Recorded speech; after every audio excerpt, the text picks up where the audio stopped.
Within a dark and menacing castle, the Demon Lord is getting ready to begin his conquest to take over the world, and to do that he summons his 4 demonic generals.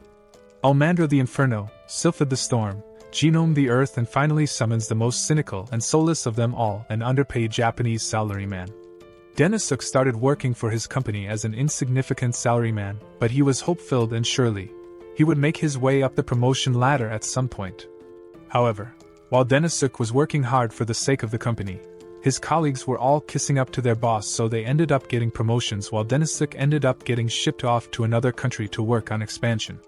Upon arrival, Denisuk found that literally nothing was getting done because the site had no funding. He tried to convince his boss to approve more funding so they could buy the necessary equipment, but that would cost money, so his boss refused and yelled at him for wasting money. The locals couldn't care less about the job if they weren't going to be given the necessary tools, so they left, and Denisuk ended up having to do everything by himself.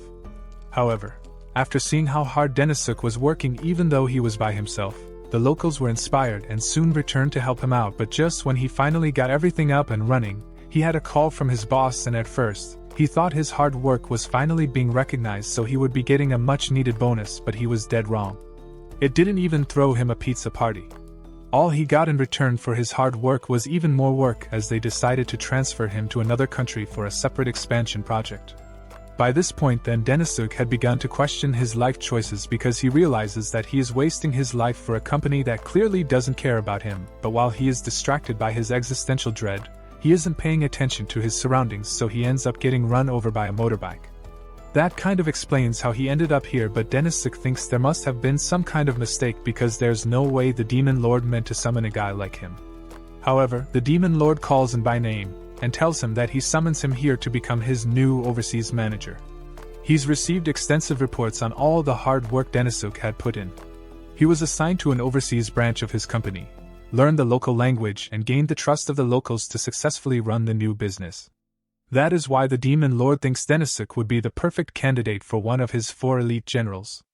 Denisuk is kind of happy since this is the first time anyone has ever actually acknowledged all the hard work he has been putting in, but he's a bit hesitant to accept the position of Demon General because that would technically mean he is betraying humanity. However, the Demon Lord mentions that the position will come with full workers' benefits, and all of a sudden, Denisuk doesn't think joining the Demon Army is such a bad idea anymore. On top of that, the Demon Lord actually respects workers' rights, so he won't force Denisuk to accept the position if he doesn't want to. All this makes Denisuk really want to join. When he thinks about it, he remembers how he was always treated like trash back in his old company, and he doesn't think trash like him deserves to have such an important job, so he's about to reject the Demon Lord's offer, but before he does, the Demon Lord yells that he can't let the way he was treated at his former company dictate his worth. That place was run by obnoxious and selfish managers who only cared about themselves, so they would never pay attention to all the work Denisuk was putting in behind the scenes, but the Demon Lord won't make that mistake because he is well aware of how valuable Denisuk is as an employee. So will he choose to go back to his old company and be treated like trash once more, or will he stay here and help build the Demon Army? Denisuk is still a little hesitant to accept. All of a sudden, Almandra speaks up and says she objects to the idea of having a weak human in the Demon Army. Sylphid and Genome also object to the idea because they can't see how someone like him could possibly help the Demon Army. The Demon Lord understands why they would be skeptical, so he decides to put Denisuk through a test to show the others just how capable he really is. Denisuk starts freaking out and tries to explain to the Demon Lord that he has no powers, so he can't fight, but it's already too late because Almandra has decided to attack him at full force to see what he's made of.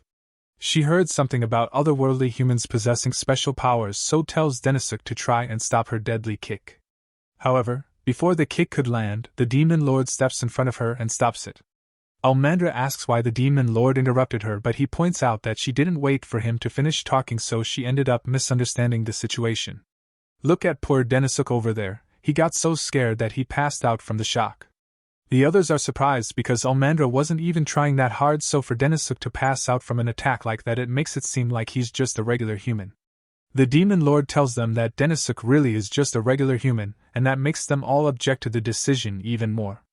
The Demon Army is made up entirely of monsters, so if a human were to enter the power struggle between the demons and demi-humans, then he would get eaten alive almost instantly. The Demon Lord admits that there is a bit of friction between the factions of his army, but that's exactly why he needs Denisuk and his skill set. He doesn't expect him to have a sturdy body or incredible attack power, but rather what he expects from him is his resourcefulness. Just then Denisuk finally regains consciousness and begins pleading for them to let him go because there's no way he can deal with attacks like what Almandra just tried to hit him with. The Demon Lord tells him to calm down and explains that he won't be expected to fight, but the Demon Lord does intend to give Denisuk a fitting exam. He explains that the demon army is currently trying to create a pact with the surrounding tribes, and so far, they've managed to reach an agreement with the salamanders and werewolves, but negotiations with the Minotaur tribe has been quite difficult, so Denisuk's test will be to do whatever it takes to form a pact with the Minotaur tribe. With Denisuk's superb negotiation skills, it should be simple enough to gain the Minotaur's trust and reach an amicable agreement, but Denisuk doesn't see anything simple about negotiating with Minotaur. However, the Demon Lord seriously believes he can pull it off, so he tells Denisuk to ask Almandra if he has any questions. Afterwards, Almandra leads Denisuk down the hall so he can begin negotiating with the Minotaur, but she thinks this is a huge waste of time since there's no way a human like Denisuk can negotiate with Minotaur. Denisuk thinks she's right about him being useless, but the Demon Lord seems so sincere when he was talking about how much he needed Denisuk, and all Denisuk has ever wanted was to have his hard work recognized, so he wants to live up to the Demon Lord's expectations of him as much as he can. Just then Almandra tells Denisuk that they've arrived at the meeting room where the chief of the Minotaur tribe is staying, and Denisuk is a bit shocked by the sheer size of the room, but Almandra explains that it's perfectly normal since the Minotaur are big monsters, and as a fair warning, she tells him that Minotaur are known to be quite ferocious, so if he's not careful he's going to end up getting himself trampled to death. As Almandra opens the door, Denisuk has no idea what to expect from the Minotaur chief, but he intends to do his best to negotiate no matter what. However, once he actually sees the Minotaur chief, he freaks out. There's no way he could negotiate with someone like Terius without instantly dying. Almandra feels bad for him, so she offers to help him out with the negotiations, and Denisuk is really thankful for the help, but then he sees Almandra start arguing with Terius, so he gets the feeling that negotiations aren't going so well. Almandra doesn't understand how Terius could be dissatisfied with everything they provided for him, and Terius says she doesn't understand what he's saying, so no headway is made on the pact, and Almandra leaves the meeting room.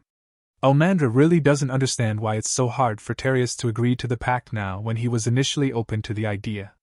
Just when they were about to finalize the agreement, he started yelling no over and over again.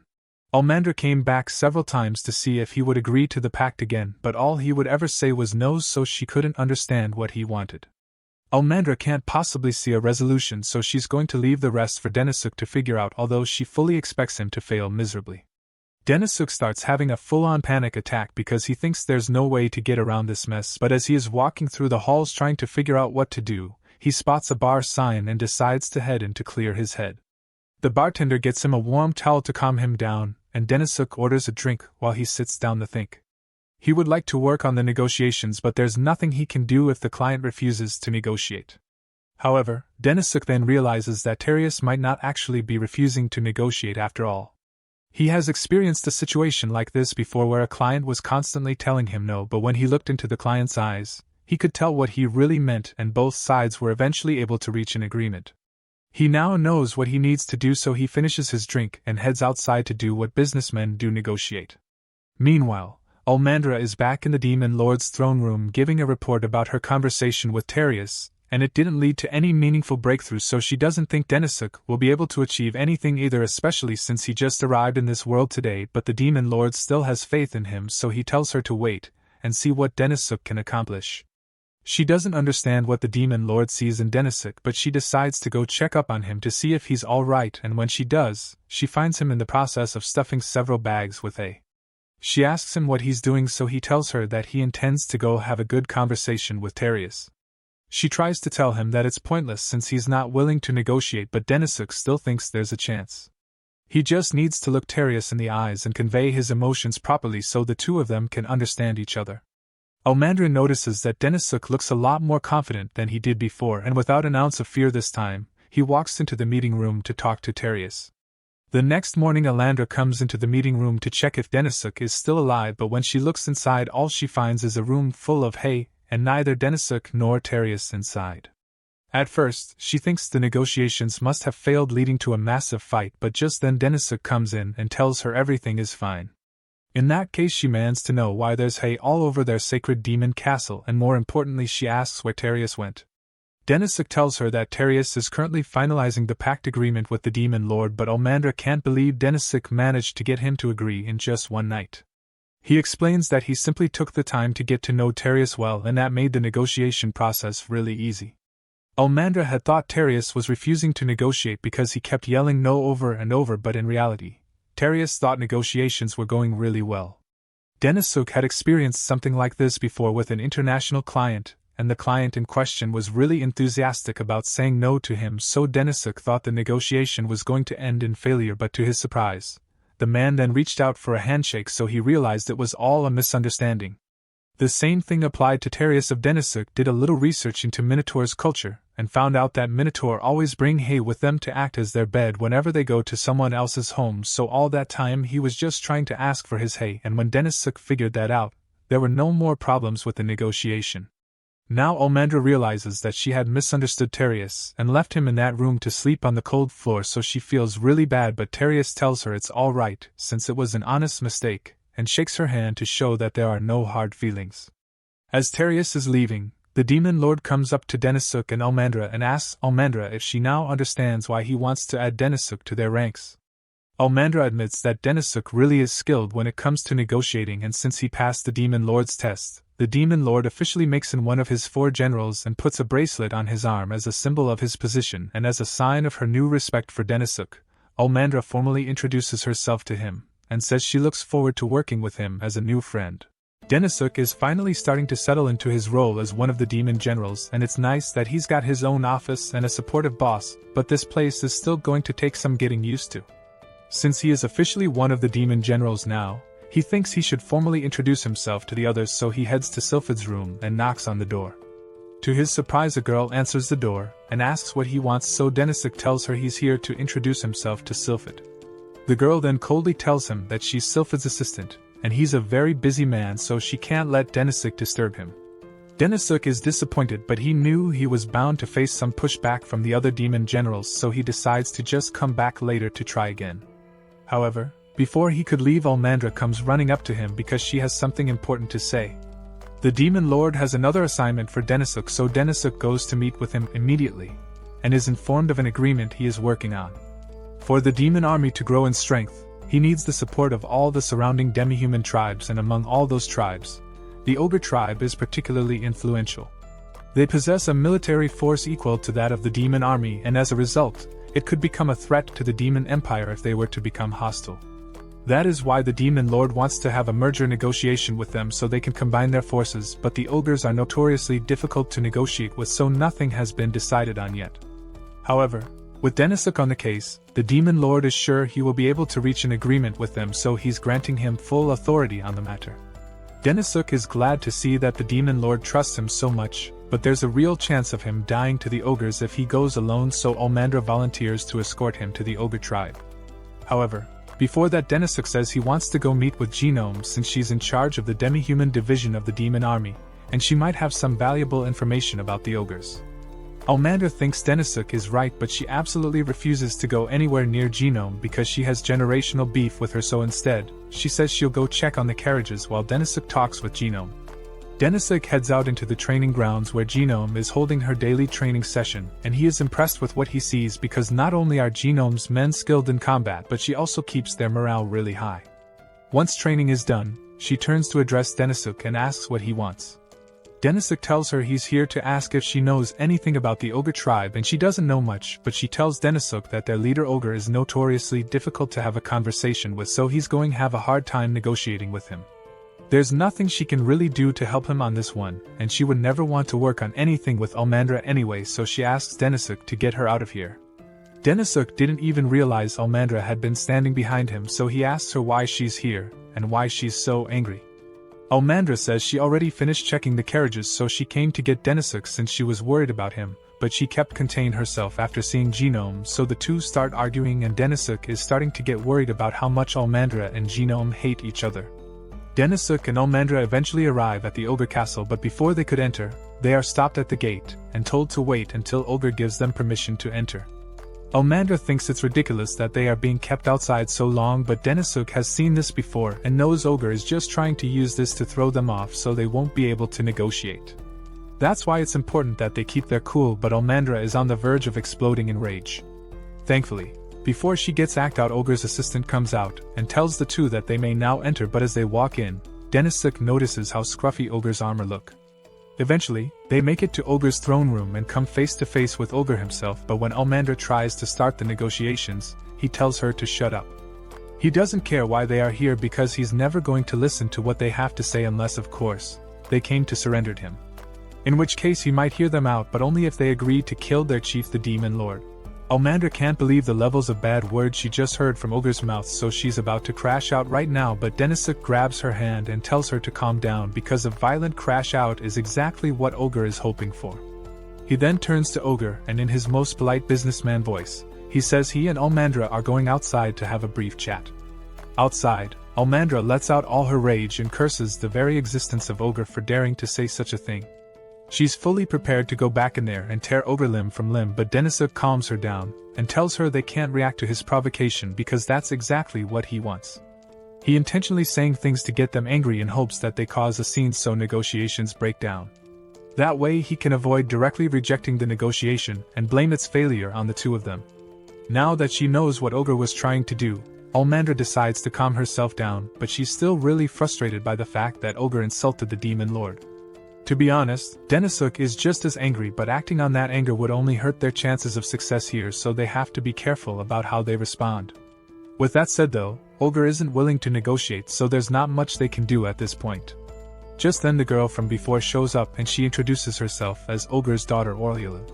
She knows this may come off as rude, but she has a request to make, so she asks for Denisuk and Almandra's help in taking the throne from her father.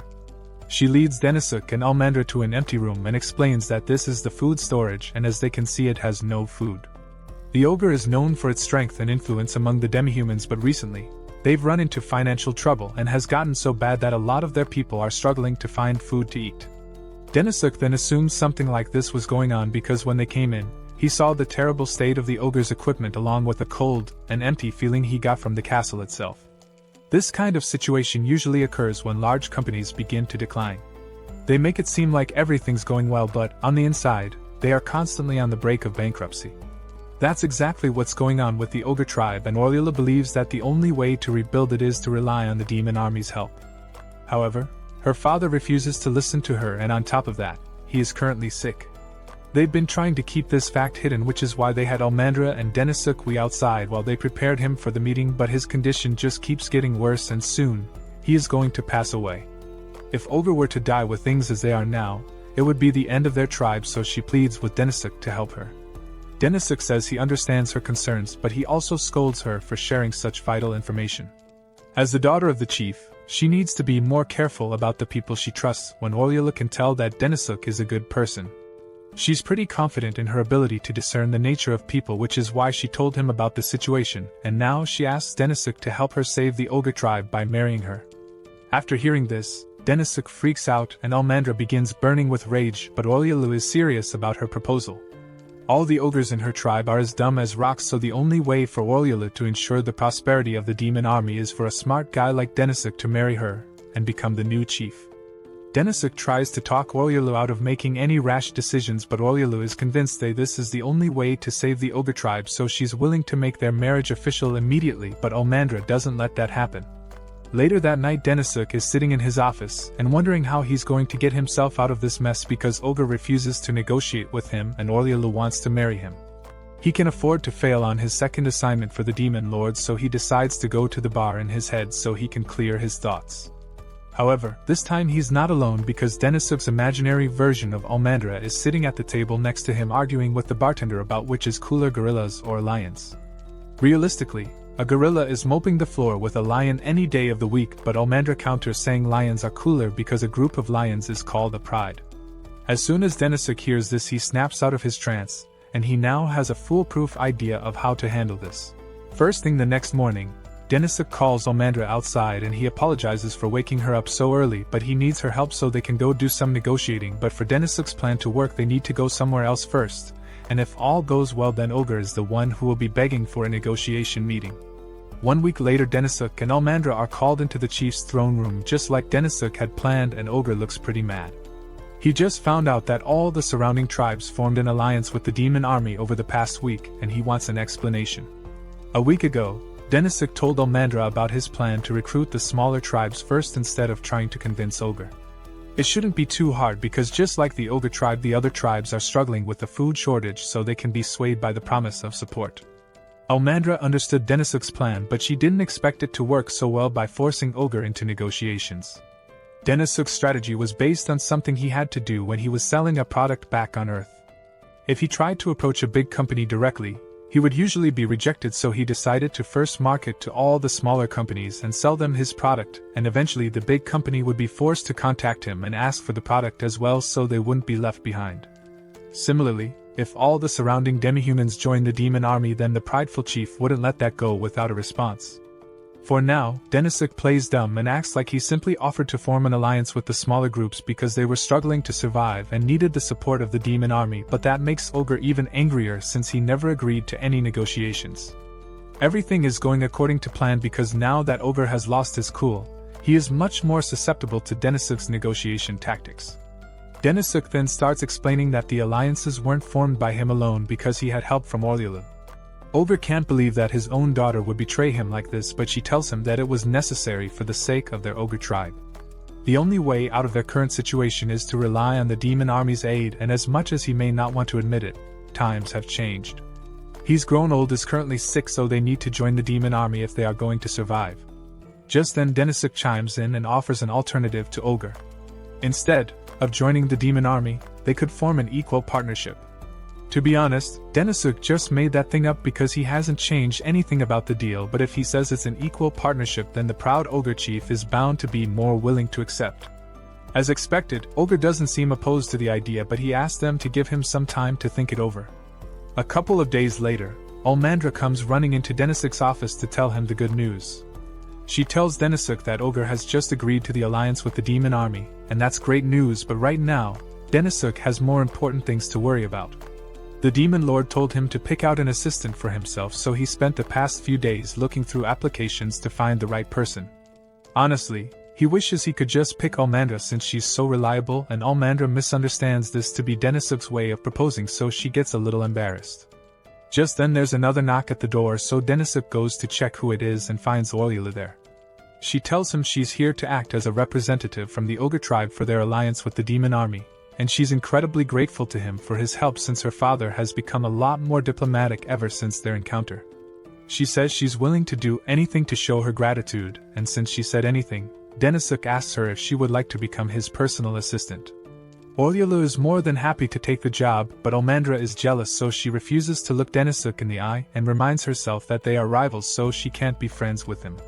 Denisuk has no idea why she suddenly started acting so strange, but that aside, this has been a good month for him since the demon army has grown quite a bit, but whenever there's growth, there's also increased risk, so everyone needs to keep their guard up. A couple of days passed and Denisuk is working in his office as usual when Orliulu comes in and tells him she has reached an agreement with the Bearman tribe like he asked her to, so as long as he meets their conditions, they will support the demon army. Denisuk is glad to hear that thing went well with the Bearman tribe, but there's something else Orliulu wants to tell him. She'd heard that Denisuk is going to be rewarded for all the hard work he has been putting in, and the award ceremony is going to be held soon, so she'll tell him about it after his lunch break is over. Denisuk has no idea what he's going to be awarded, but with how the demon lord treats him, he can be sure that it will be better than a pizza party. Just then Almandra comes into Denisuk's office with some lunch for them to share as they always do, but while Denisuk loves eating with Almandra, he hates the fact that the only food available in the demon army is bland porridge. He understands that there are limitations to the logistics of feeding an entire army, but he still wishes he could at least have some meat to go with the porridge. Almandra hears Denisuk's complaining and she has the perfect solution, so if Denisuk wants meat, then they're going to go get it from the source. Denisuk really doesn't like the idea of going hunting just so he can eat some meat, but that's not the only reason old Almandra brought him out here. She actually received a request from the demi-human tribes living nearby asking her to exterminate a magical beast that has been attacking them in this forest. So far, 5 orcs have been killed by this thing and Denisuk thinks that's terrible, but Almandra sees it differently. It's perfectly natural for the weak to be eaten by the strong, and normally it would be Orc tribe's job to defend themselves from any threats like this, but the beast in question is far too strong for them to defeat, and Almandra can't let the Orc tribe be slaughtered, so she agreed to handle it for them. Speaking of which, Almandra notices some mushrooms growing under a tree, and from what she was told, all the orcs got eaten were attacked while picking these mushrooms since they are a valuable ingredient. Therefore, the magical beast must be camping somewhere around here. If they wait long enough, then it's sure to attack. Evidently, they didn't have to wait long since the boar shows up behind them almost immediately, so Almandra tells Denisuk to run for cover while she handles this. She jumps into the air and heel kicks the boar's face into the ground, but in retaliation the boar starts using its horns to throw rocks at Almandra, and although she can easily dodge them, Denisuk can't, so he's freaking out. The boar starts smashing through trees and is heading straight for Denisuk, but before he could get hurt, Almandra lands a clean punch to the boar's stomach.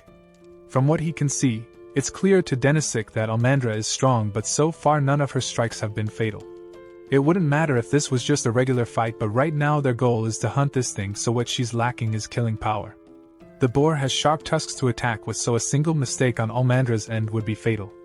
However, her blows only cause blunt force trauma, so she is going to end this quickly. Then Denisuk thinks she needs a weapon. He was right about one man's blows not being strong enough to kill this thing as she is now, but she has been holding back so far.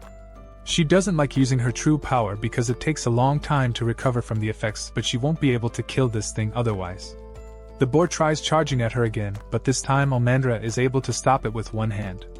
She could easily kill it with a single punch right now, but that might ruin its meat, so instead, she picks it up and snaps its neck. Now that the boar is dead, Almandra tells Denisuk they can eat meat now, but honestly Denisuk has lost his appetite. They drag the boar's body to the orc village so they can show the villagers that the boar has been dealt with, and all the villagers are really grateful for what Almandra did, as well as impressed that she was able to take it down on her own. Almandra is really enjoying all this praise, but that aside, it's rare to get so much meat, so Almandra invites the entire village to share the boar with her. The villagers are all excited, but Denisuk can't believe they are actually okay with eating boar meat when that thing was one evolution cycle away from being their next-door neighbor. However, he's even more surprised when he hears Almandra say she's going to cook the meat. He asks her if she's really serious about cooking, so Almandra offers to give him a taste of her homemade delicacy. Denisuk is actually getting excited since Almandra is making it sound so good, but when he asks her how she plans to cook, she just chucks a fireball at it. The result is this lump of charred flesh, and we can tell by the look on Denisuk's face that this meat is straight trash. Almandra tells him to just give it a try because it's better than it looks, but Denisuk takes a bite, and it tastes just as bad as it looks. This meat tastes like someone poured hot tar in his mouth, and he'd honestly rather starve than have to suffer through another bite of this. Almandra tells him it's rude to insult someone's cooking like that, but Denisuk tells her it's rude to call what she just did cooking. He has been enduring the culture shock of living in a new world so far, but this is too much for him to handle, so he asked if everyone can let him handle the cooking from now on. Once Denisuk is done cooking the meat, Almandra takes one bite and realizes this actually tastes amazing, so she asks Denisuk what he did. He explains that first he soaked the pork in water to get all the blood out, and then he slow roasted it over a fire to remove all the excess fat in there, and finally adding it to a soup helps get rid of any bad smells. He offers to teach the villagers if they want to learn, and the villagers are glad that one of the demon generals is being so thoughtful, but Almandra doesn't think it's necessary for someone as high-ranking as Denisuk to spend time teaching villagers how to cook. Denisuk tells her she's wrong because his job is to improve the demon army, and a big step in the development of any civilization is their culinary advancement. It's natural for people who eat meat often to figure out different ways to improve the taste, but because meat is so rare here, no one can afford to experiment with it. In other words, this country is poor and lacking in knowledge. It sounds harsh when he puts it that way, but Almandra can argue since he's correct. This country is mostly barren, and compared to the surrounding nations, it is pretty weak, but that's exactly why they have to work hard to make a change as part of the Big Four. Since they are done here, Almandra suggests that they should return to the castle, but Denisuk doesn't think that's a good idea since it's already dark out. However, Almandra tells him it won't be a problem since she can illuminate their path with this fireball. She is really proud of her magic prowess since it's an ability unique to demons, and Denisuk is quite impressed.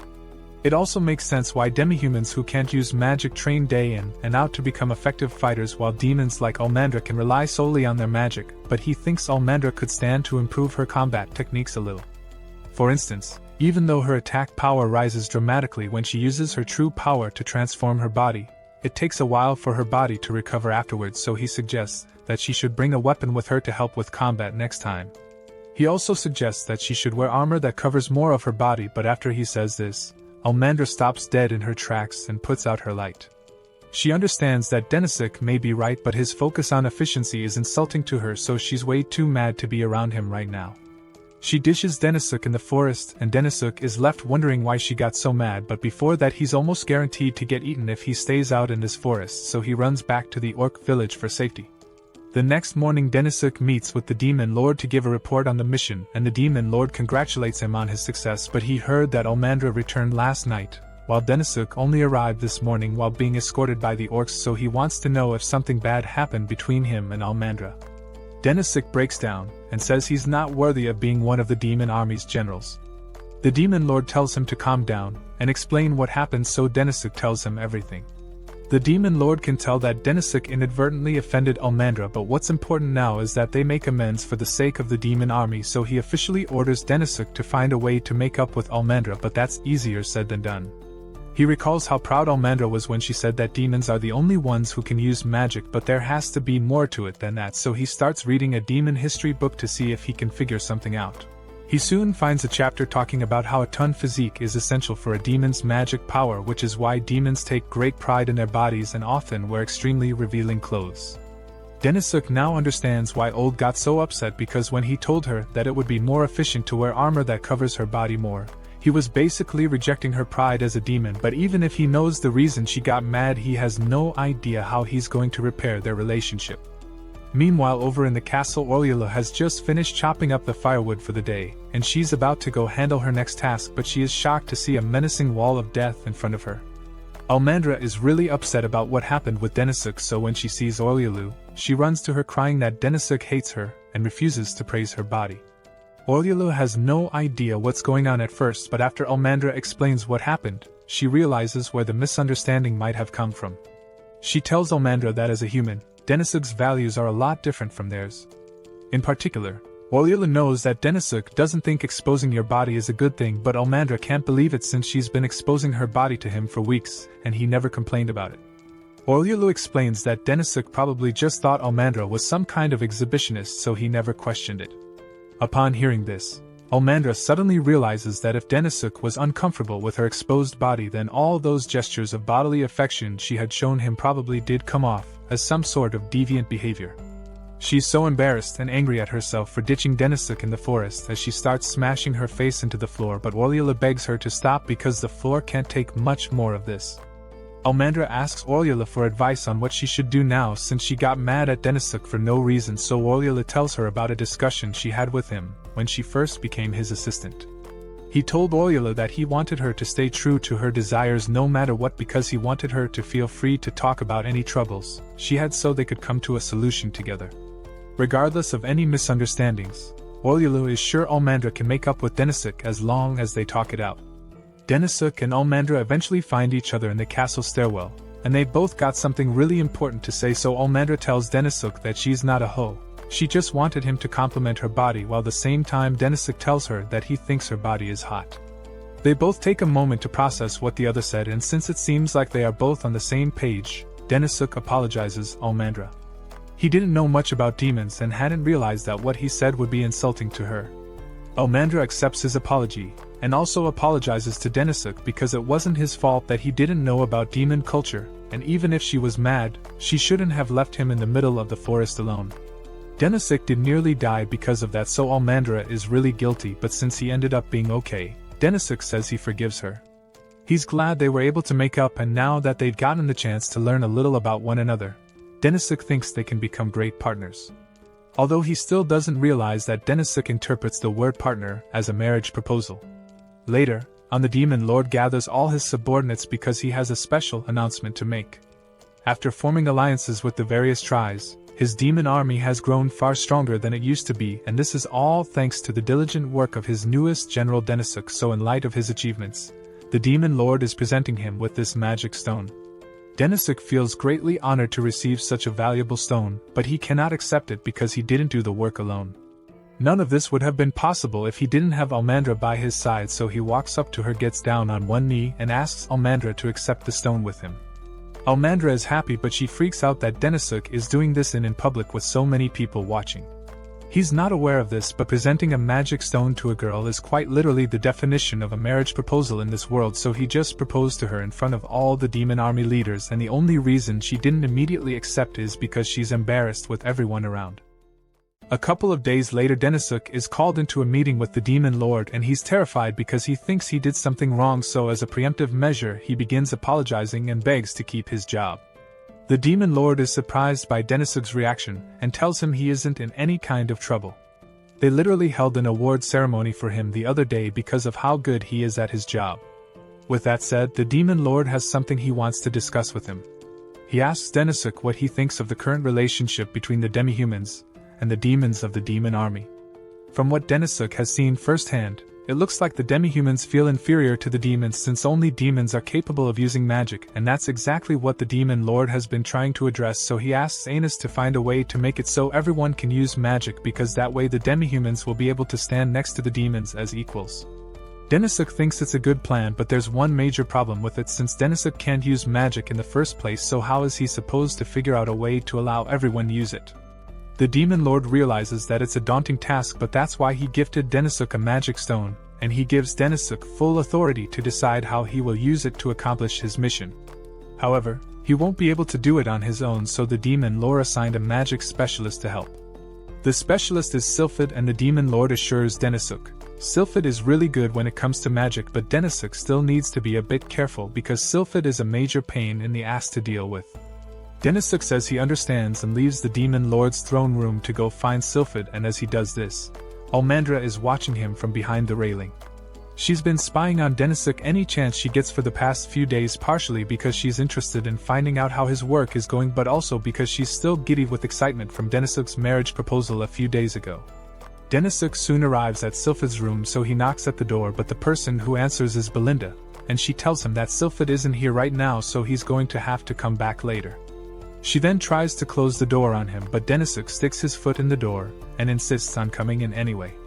Almandra saw all this happen, and she's starting to get upset that Denisuk would flirt with another woman after he already proposed her. Meanwhile, inside Sylphid's room, Belinda tries convincing Denisuk to leave since Sylphid isn't here, but he's not that story since he knows Belinda is really Sylphid. Belinda tries to deny it, but Denisuk has two good reasons to believe that she's lying. First, he has memorized the list of all demon army officials, and there's no one named Belinda on peril, and secondly, the Demon Lord already snitched on her and told Denisuk that she likes to disguise herself to get out of work. Sylphid has clearly been caught, so she admits that Denisuk is right about her, but he still doesn't understand why she would pretend to be her own assistant. Sylphid simply explains that if everyone knew her real identity, then they'd start giving her tons of work to do, and she hates work. Be that as it may, Denisuk has some work he needs to discuss with her, so he asks Sylphid if she can spare some time to talk about magic tools with him. However, Sylphid flat out refuses to do anything that requires effort, even if it's under direct orders from the Demon Lord. Besides, she already made something like that in the past, so she has no reason to recreate it now. Denisuk has no idea that Sylphid had tried making magic tools in the past, and since he seems pretty interested, she decides to let him to see her invention. She pulls out an object and informs Denisuk that it is made of a mineral base that allows magic to move through it easily with pieces of magic stone layered on top of it. With this setup, it can be used to cast all types of magic, and that sounds exactly like what Denisuk is looking for, so he asks Sylphid if he can have permission to mass produce it. Sylphid tells him he's free to do what he wants, but this prototype costs 50 million to make, so he's going to need one hell of a financial scheme to fund mass production. After all, the device requires high-level magic stones to be used in its construction, so of course it would be costly to make. Denisuk is still shocked after learning how expensive these things are, and he now understands why Sylphid never put these into production, but he simply can't let himself give up yet, so he asks her if it would be possible to reduce the number of spells the device can cast. From what Sylphid told him, the device requires high-level magic stones to allow it to cast several different types of magic, so he suggests limiting it to a single spell. Sylphid is intrigued because she had never thought of it that way, and after a little thinking, she confirms that limiting the device to one spell would significantly reduce the cost, since low-level magic stones could be used in production instead. She's really impressed that Denisuk was able to come up with that idea in such a short amount of time, and it just so happens that he has a magic stone on hand, so he asks Sylphid if this will work. Sylphid is starting to get invested in this idea, and since they already have all the necessary materials, she's ready to be in work right away, but she needs an assistant to help, so she drags Denisuk down into her basement, and she doesn't plan on letting him sleep all tonight.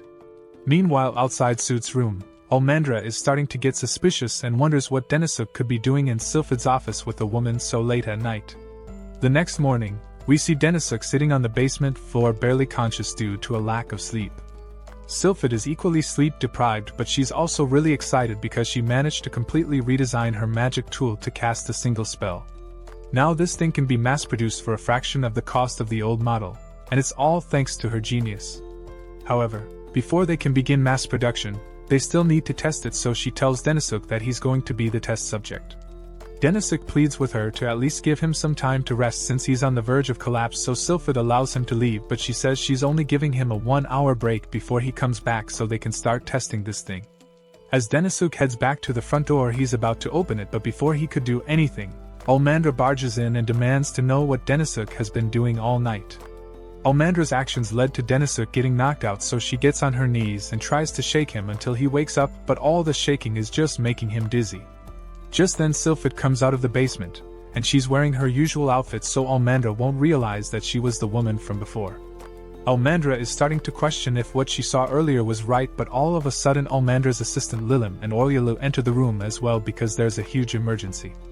A flock of Asiato birds has just attacked a few villages, and if nothing is done soon, then those villages will be destroyed. Asiato birds are large flightless birds that are known for their vicious nature, and they are so much of a threat that the Demon Lord has ordered that they do whatever it takes to drive those birds away. That's why Lilim came looking for Almandra, since she's the only person capable of dealing with such a large flock. As she's being dragged away, Almandra expresses her disappointment, since she wants to spend time with Denisuk, but Sylphid sees this as the perfect opportunity to test out the new magic device, so she intends to bring Denisuk out to the battlefield.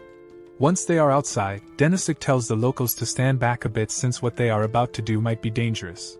Sylphid sets the magic stone to cast a simple fire magic spell and hands it over to Denisuk so he can give it a try. Before that, Denisuk asks her if this thing has any safety features, but Sylphid assures him that even if it explodes, Denisuk will only lose an arm, but that doesn't make him feel any better. He decides to test out anyway despite the risk, so as the flock of Asiato of birds approaches, Sylphid instructs him to start channeling power from the device. It makes a strange sound when Denisuk powers it up, but Sylphid tells him that's just how it operates. Now she wants Denisuk to imagine that the device is an extension of his own body, and let the energy flow until it accumulates in his right hand. Denisuk follows her instructions, and before long, he has formed a fireball in his hand. Denisuk is amazed that he was actually able to use magic, and since the first phase was a success, Sylphid tells him to begin attacking the birds. Denisuk isn't sure if this will work while he throws a fireball at one of the birds anyway, and it burns it. Sylphid encourages him to keep going until he has taken care of all the birds, so Denisuk continuously chucks fireball after fireball, and for the first time since he came to this world, he feels like he's really strong enough to win a fight. However, that feeling of power is short-lived because in the next moment the magic device burns out, so we can no longer use magic. One of the birds closes in on Denisuk and is about to kill him, but before that could happen, Sylphid raises a barrier around him. Denisuk tries using the device again, but this time it just seems to be slowly attracting the birds instead of allowing Denisuk to use magic. Sylphid takes care of the birds that were coming after Denisuk, and then she asks him why he isn't using the device to cast magic anymore, so he shows her the crystal, and it's clearly been overloaded. It looks like low-level magic crystal aren't enough to maintain the device after all, so this experiment is a failure. For now, they did manage to drive the birds away, so the villagers celebrate by making a pot of stew with the bird meat. While Denisuk is getting a bowl of stew, Sylphid is over by the tree playing with one of the demi-human children. Denisuk comes over and expresses his surprise because he was under the impression that all demi-humans were strong, but he had no idea that some of them were this weak. Sylphid agrees with him, but even though they are weak, demi-humans like them are still very kind, and it reminds her a bit of her past. Sylphid was born into a merchant family of elves, but things went wrong, and she ended up getting kicked out. She then lived as a wanderer for a while until she was welcomed into a village of demi-humans. The demi-humans were extremely kind to her, but none of them could use magic, and because of that, they lived in poverty. Sylphid wanted to help them, so she set out to invent a device that would allow them to use magic, but along the way, she got distracted and forgot her original reason for all of this. She turns to Denisuk and tells him that her goal as a researcher is to help people, so they need to make this project a success no matter what, especially since more of those birds are bound to attack this village again. Denisuk thinks about it for a minute, and he comes up with a great idea, so he asks Sylphid if she can make more of those magic devices by tomorrow morning. Since she already created the designs, it shouldn't take long to make more, but she won't be able to make any improvements to the design without her tools. Denisuk tells her she doesn't need to make any improvements since what he's trying to do will work with the current design. The next morning, Denisuk and Sylphid head out to confront the flock of birds charging towards the village, and before the birds could make it all the way here, Denisuk activates the magic devices that he had stuck in the ground ahead of time. The sound from all the devices powering on at the same time is so disturbing to the birds that they all change their minds about attacking the village and run away, and best of all, since no actual spells were ever cast, the magic stones in the device will last for a very long time, meaning they can keep the remote villages safe while also saving on costs. The Demon Lord is greatly pleased with the innovation the two of them achieved, so he commends them both and asks Sylphid to begin mass production of the magic devices so they can be distributed to all the villages that need them. A little while later, Denisuk meets up with Sylphid to thank her for all her help because he never could have achieved this result on his own. Similarly, Sylphid thanks Denisuk for his help because he got her excited about her research again, and reminded her that she's doing this to help people. She's truly grateful, so she tells him that if he ever needs help with something he can come ask her, and before she leaves, she gives him a magic device she made it especially for him. The other ones could only handle 10 spells at max, but this one can handle at least 30, so it should help him if he ever finds himself in danger. Denisuk then returns to his office and he is more motivated than ever to get his paperwork done, but before he could even start, he gets knocked out when Almandra comes barging in. She just heard about the whole research assignment with Sylphid and she wanted to apologize to him for thinking he was flirting with another woman even though he proposed to her, but then she sees him unconscious on the floor, so she rushes to his side to see if he's okay. Later on, Denisuk invites Almandra out on a shopping trip, and Almandra was so nervous about it that she went to Oryolu and asked for some advice. Being asked to go shopping with him could mean only one thing, so Almandra is certain that Denisuk asked her out on a date, and since that is the case, she plans to pull out the big guns to impress Denisuk. Almandra intends to wear nothing but this bikini to showcase as much of her body as possible, but Oryolu tells her that might not be such a good idea. Denisuk would be uncomfortable with that much exposure, so it might be a better idea to go with something a little more conservative. Denisuk followed Lulu's advice, and thankfully Denisuk seems to really like her outfit, so she thinks this date might go well and her relationship with Denisuk might go to the next level. Unfortunately, this is Denisuk we're talking about, so the only reason he called Almandra out to go shopping was because he wanted to research the market, and Almandra is seriously bonded when she realizes this isn't a date after all. She's practically burning with anger, but she still wants to help Denisuk out, so she asks him what kind of research he is conducting. Denisuk explains it's always a good idea to get the opinions of the locals because it might give him a different perspective and help him improve the demon army. Although for now he says he just wants to enjoy the scenery with Almandra, which catches her off guard, but this is still not a date though. As they approach one stall, the stall owner happens to recognize Denisuk as one of the elite demon army generals. Denisuk is surprised that people know who he is, but there have been rumors going around about a human that the Demon Lord personally summoned, and Denisuk's suit makes him stand out quite a bit. The man also recognizes Almandra, and since she and Denisuk are out here together he assumes they are on a date, but Almandra denies it because Denisuk already made it clear that this trip is work-related. She explains that they are here to conduct market research, and since that's the case, the man offers to show them some of his finest goods, a set of pure gold ornaments, and since it's not every day he gets patronized by army generals, he even offers to give them a discount if they purchase these 2 cups as a pair. The man begins explaining that these cups are usually bought for couples that are getting married, but without giving it a second thought, Denisuk says he wants to buy this for himself and Almandra, which gives Almandra mixed signals since this looks like Denisuk is trying to flirt with her, but in reality, he just bought the cups so he could get some information from the shopkeeper, so Almandra is once again disappointed. After a little more investigation, Denisuk sits down with Almandra to have some coffee while he goes over the results of their research. According to his findings, the recent alliances formed with the other demihumans' territories have been well received by the people, so the different cultures are integrating nicely. However, this has also led to some negative side effects. Specifically, the increase in population has caused an unprecedented food shortage, and the price of staple crops like jimu are too high for people to afford. Almandra noticed the rising prices too. She went to one of the food retailers and demanded to know why they were making jimu so expensive, but even while being violently shaken, the retailer told her that he can't afford to lower his prices, otherwise he would go into debt. The price of jimu is definitely being inflated, but if the retailers aren't the ones doing the price gagging, then it must be the work of the wholesalers. Wholesalers are the ones in charge of distributing goods after bulk purchases from farmers.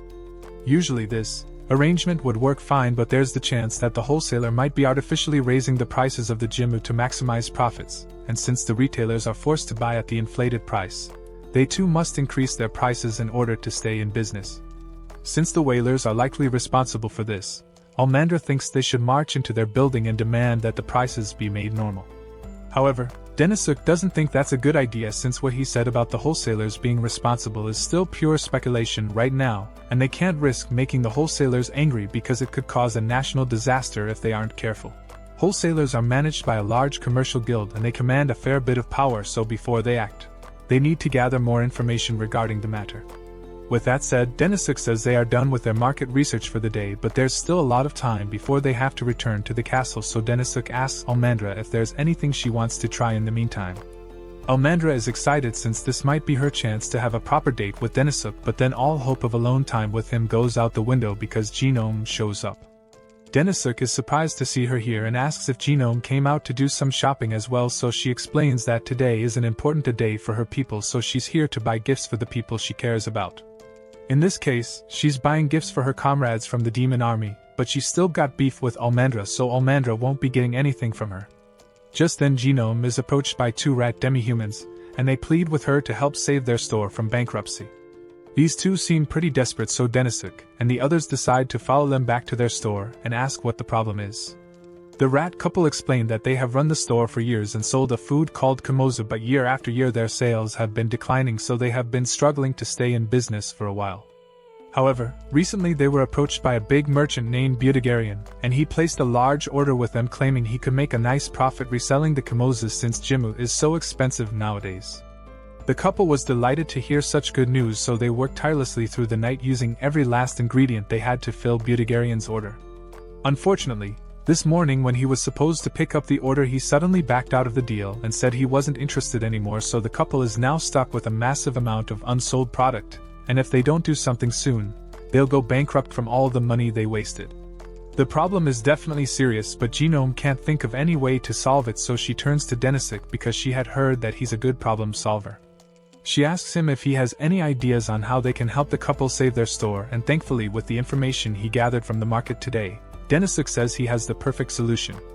Genome asks if he is really sure he can handle this, so Denisuk assures her that his plan will work, meaning she can leave the rest to him. The first step in Denisuk's plan is for the couple to verbalize their goals, so he asks them to clarify what they want to achieve. Kamozu expires within 1 day, which means they have to sell all 300 servings that the couple prepared by the end of the day. Denisuk tried some of the kamozu earlier, and it seems pretty similar to the mochi from Japan. However, is missing one key aspect. Much like mochi, kamozu doesn't have a distinct flavor on its own, therefore it can be combined with all sorts of side dishes and spices to make it more exciting. Now the only thing to do is decide what flavor they would like to add to the kamozu, so he asks the couple about their usual customer base. They answer saying that since kamozu is a traditional food, it isn't really popular among young people, but now it is even losing popularity among old people as well, and to be honest the couple can understand why, since they too are getting sick of the bland flavor. Almandra can't believe the rats chose to continue selling kamozu when even they don't like it anymore, but that's beside the point. They don't have much time before the kamozu goes bad, so Denisuk suggests that they split up the workload. He and the couple will stay here and think of good flavors to pair with the kamozu, while he wants Almandra to go to the stores he wrote down on this list and ask for their assistance with his plan. After gathering everything they need, Denisuk heads out into the market with a drum set to draw the people's attention. He tells them that today is Ria Day, so they are all welcome to join in on the festivities that he has prepared. The people in the crowd seem intrigued since it looks fun, but they have no idea what Ria Day is supposed to be, so Denisuk begins explaining. From what he learned, the holiday is based on an old legend involving a pretty girl and a man selling kamozu. One day the two happened to meet in the market, and they instantly fell in love with one another. However, there was a powerful man who wanted to make the girl his bride, but since she clearly wasn't interested in the king's proposal, the king got jealous and forbade her from ever meeting with a man she loved again. However, the two of them still snuck out to meet one another, and under the star-night sky, they both ate kamozu and wished that they could live together without meaning to sneak around. That's when their prayers were answered by the heavens, and the two of them were pulled up into the night sky to live happily ever after. This legend is the basis of the Rhea festival, and it is said that if you exchange kamozu with a loved one and eat it together with them, then your wish might come true. The crowd seems really intrigued by Denisuk's story, so they want to buy some kamozu and try out the tradition, and it just so happens that Denisuk knows a couple who have a boatload of kamozu in stock. Most people know kamozu to be boring and tasteless, but after some brainstorming with Denisuk, the couple managed to change that, and came up with these new and exciting variations. The people start buying a ton of kamozu, and even though Olmandra had full faith that Denisuk would find a way to pull it off, she is still surprised that he managed to convince all these young people to eat a snack that was meant for old-timers. Denisuk explains that when the popularity of product is on a downward spiral, it can be restored by switching the target customer base. Earlier, when they were doing their market research, Denisuk realized that there were a large number of young people and their families in the market, so who better target than them? With the new marketing strategy and flavors, Denisuk wouldn't be surprised if kamozu became the best-selling item in the market overnight. In fact, he's already thinking of plans that open chain stores and expand overseas to increase profits, but Olmandra just snaps him out of his business frenzy. Later that night, a crowd has started dying down, so Denisuk and Olmandra go to meet the couple, and the couple can't thank them enough for their help because they managed to sell all their stock thanks to them. Denisuk tells them not to worry about it because their success wasn't because of him alone. It was also due to their own hard work, Olmandra's help, and Genome as well. Genome may have left at the start, but during the day Denisuk get heard from a few of the demi-humans that Genome had recommended this store to them, so she must have spread the word of the kamozu store to help them out. Still, to show their gratitude, the couple offers Denisuk and Olmandra a plate of kamozu to share, and Denisuk happily accepts it. Olmandra begins blushing because she remembers the part of a legend that says you share kamozu with someone you love, so for Denisuk to be so eager to share some with her can only mean one thing. She tries not to get her hopes too high, but then Denisuk pulls out the wedding cups he bought earlier, and says he wants to give one of them to Olmandra. The evidence that he wants to marry her is overwhelming at this point, so Olmandra asks him what he plans to wish for while they share the kamozu, and without skipping a beat, Denisuk answers that he plans to wish for the success of his next project, so Olmandra is once again disappointed. Later that night, Denisuk goes to meet with the Demon Lord because he has something important to discuss with him. During his market research today, he managed to discover a lot of useful information, but most notably he discovered these golden ornaments for sale. These ornaments originated from a nearby nation known as Golden Country due to its abundant gold mines, so if the Demon Lord plans to expand the demon army, Denisuk suggests that they should establish trade ties with the Golden Country.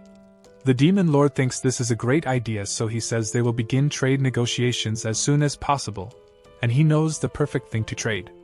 He pulls out one of the magic devices and says they will trade these with the Golden Country, but Denisuk doesn't think that is a good idea since the magic device is technology that only the demon army possesses, so they shouldn't sell it off so easily.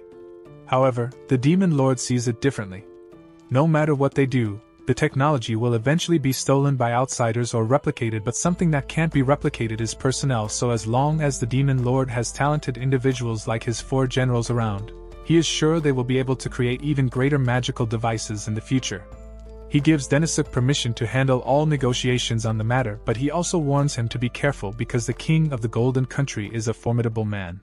The day soon comes for Denisuk to begin the negotiations, and he is getting ready to travel to the Golden Country to meet with the king. Before he sets out, Olmandra meets him by the carriage, and she suggests coming along since she's worried Denisuk might get into trouble, but this negotiation is meant to be his first solo mission, so he says he has to do it on his own. Olmandra understands that he wants to do this on his own, but she warns him that the king of the Rampage Country has a really short temper, so Denisuk needs to be careful about how he talks to him. For example, the king once fed a merchant to a crocodile because he kept trying to sell him a carriage extended warranty, and upon hearing this, Denisuk is starting to get worried as well. He still has to go though, so Denisuk's carriage sets out, and as he leaves, Olmandra shouts words of encouragement, and reminds Denisuk to stay away from the Golden Country's women. After a long journey, Denisuk finally arrives in the Golden Country known as Rampage, and it is as lively as the rumors say. It's glad he chooses to pursue negotiations with this country because until now, the demon army has only exported crops such as jimma for foreign exchange. However, due to the sudden increase in population, not only is the demon army using up its entire jimma supply but has also had to rely on the importation of those crops as well. To fix this, Denisuk plans to trade for something valuable like gold, and what better place to acquire gold than from the Golden Country. Denisuk is easily able to secure an audience with the king thanks to his position as one of the demon army's elite generals, and after few moments the king of Rampage enters his throne room. Denisuk lowers his head to greet the king and begins introducing himself, but the king already knows everything there is to know about him. He knows that he was summoned to this world a few months ago as one of the demon generals, and since then, he has both expanded the demon army's influence and implemented several reforms. By all accounts, the king believes Denisuk is a talented person, but there's still one thing he doesn't understand. If he has been one of the demon army's generals for several months, then why is this the first time Denisuk has come to greet the king? The king is clearly upset and Denisuk doesn't know what to say, so he starts apologizing, but with the way things are going it looks like negotiations might break down before they even begin. The king then asks Denisuk if there's reason he called for this meeting, so Denisuk points to the cart behind him and says he has brought an offering for the king.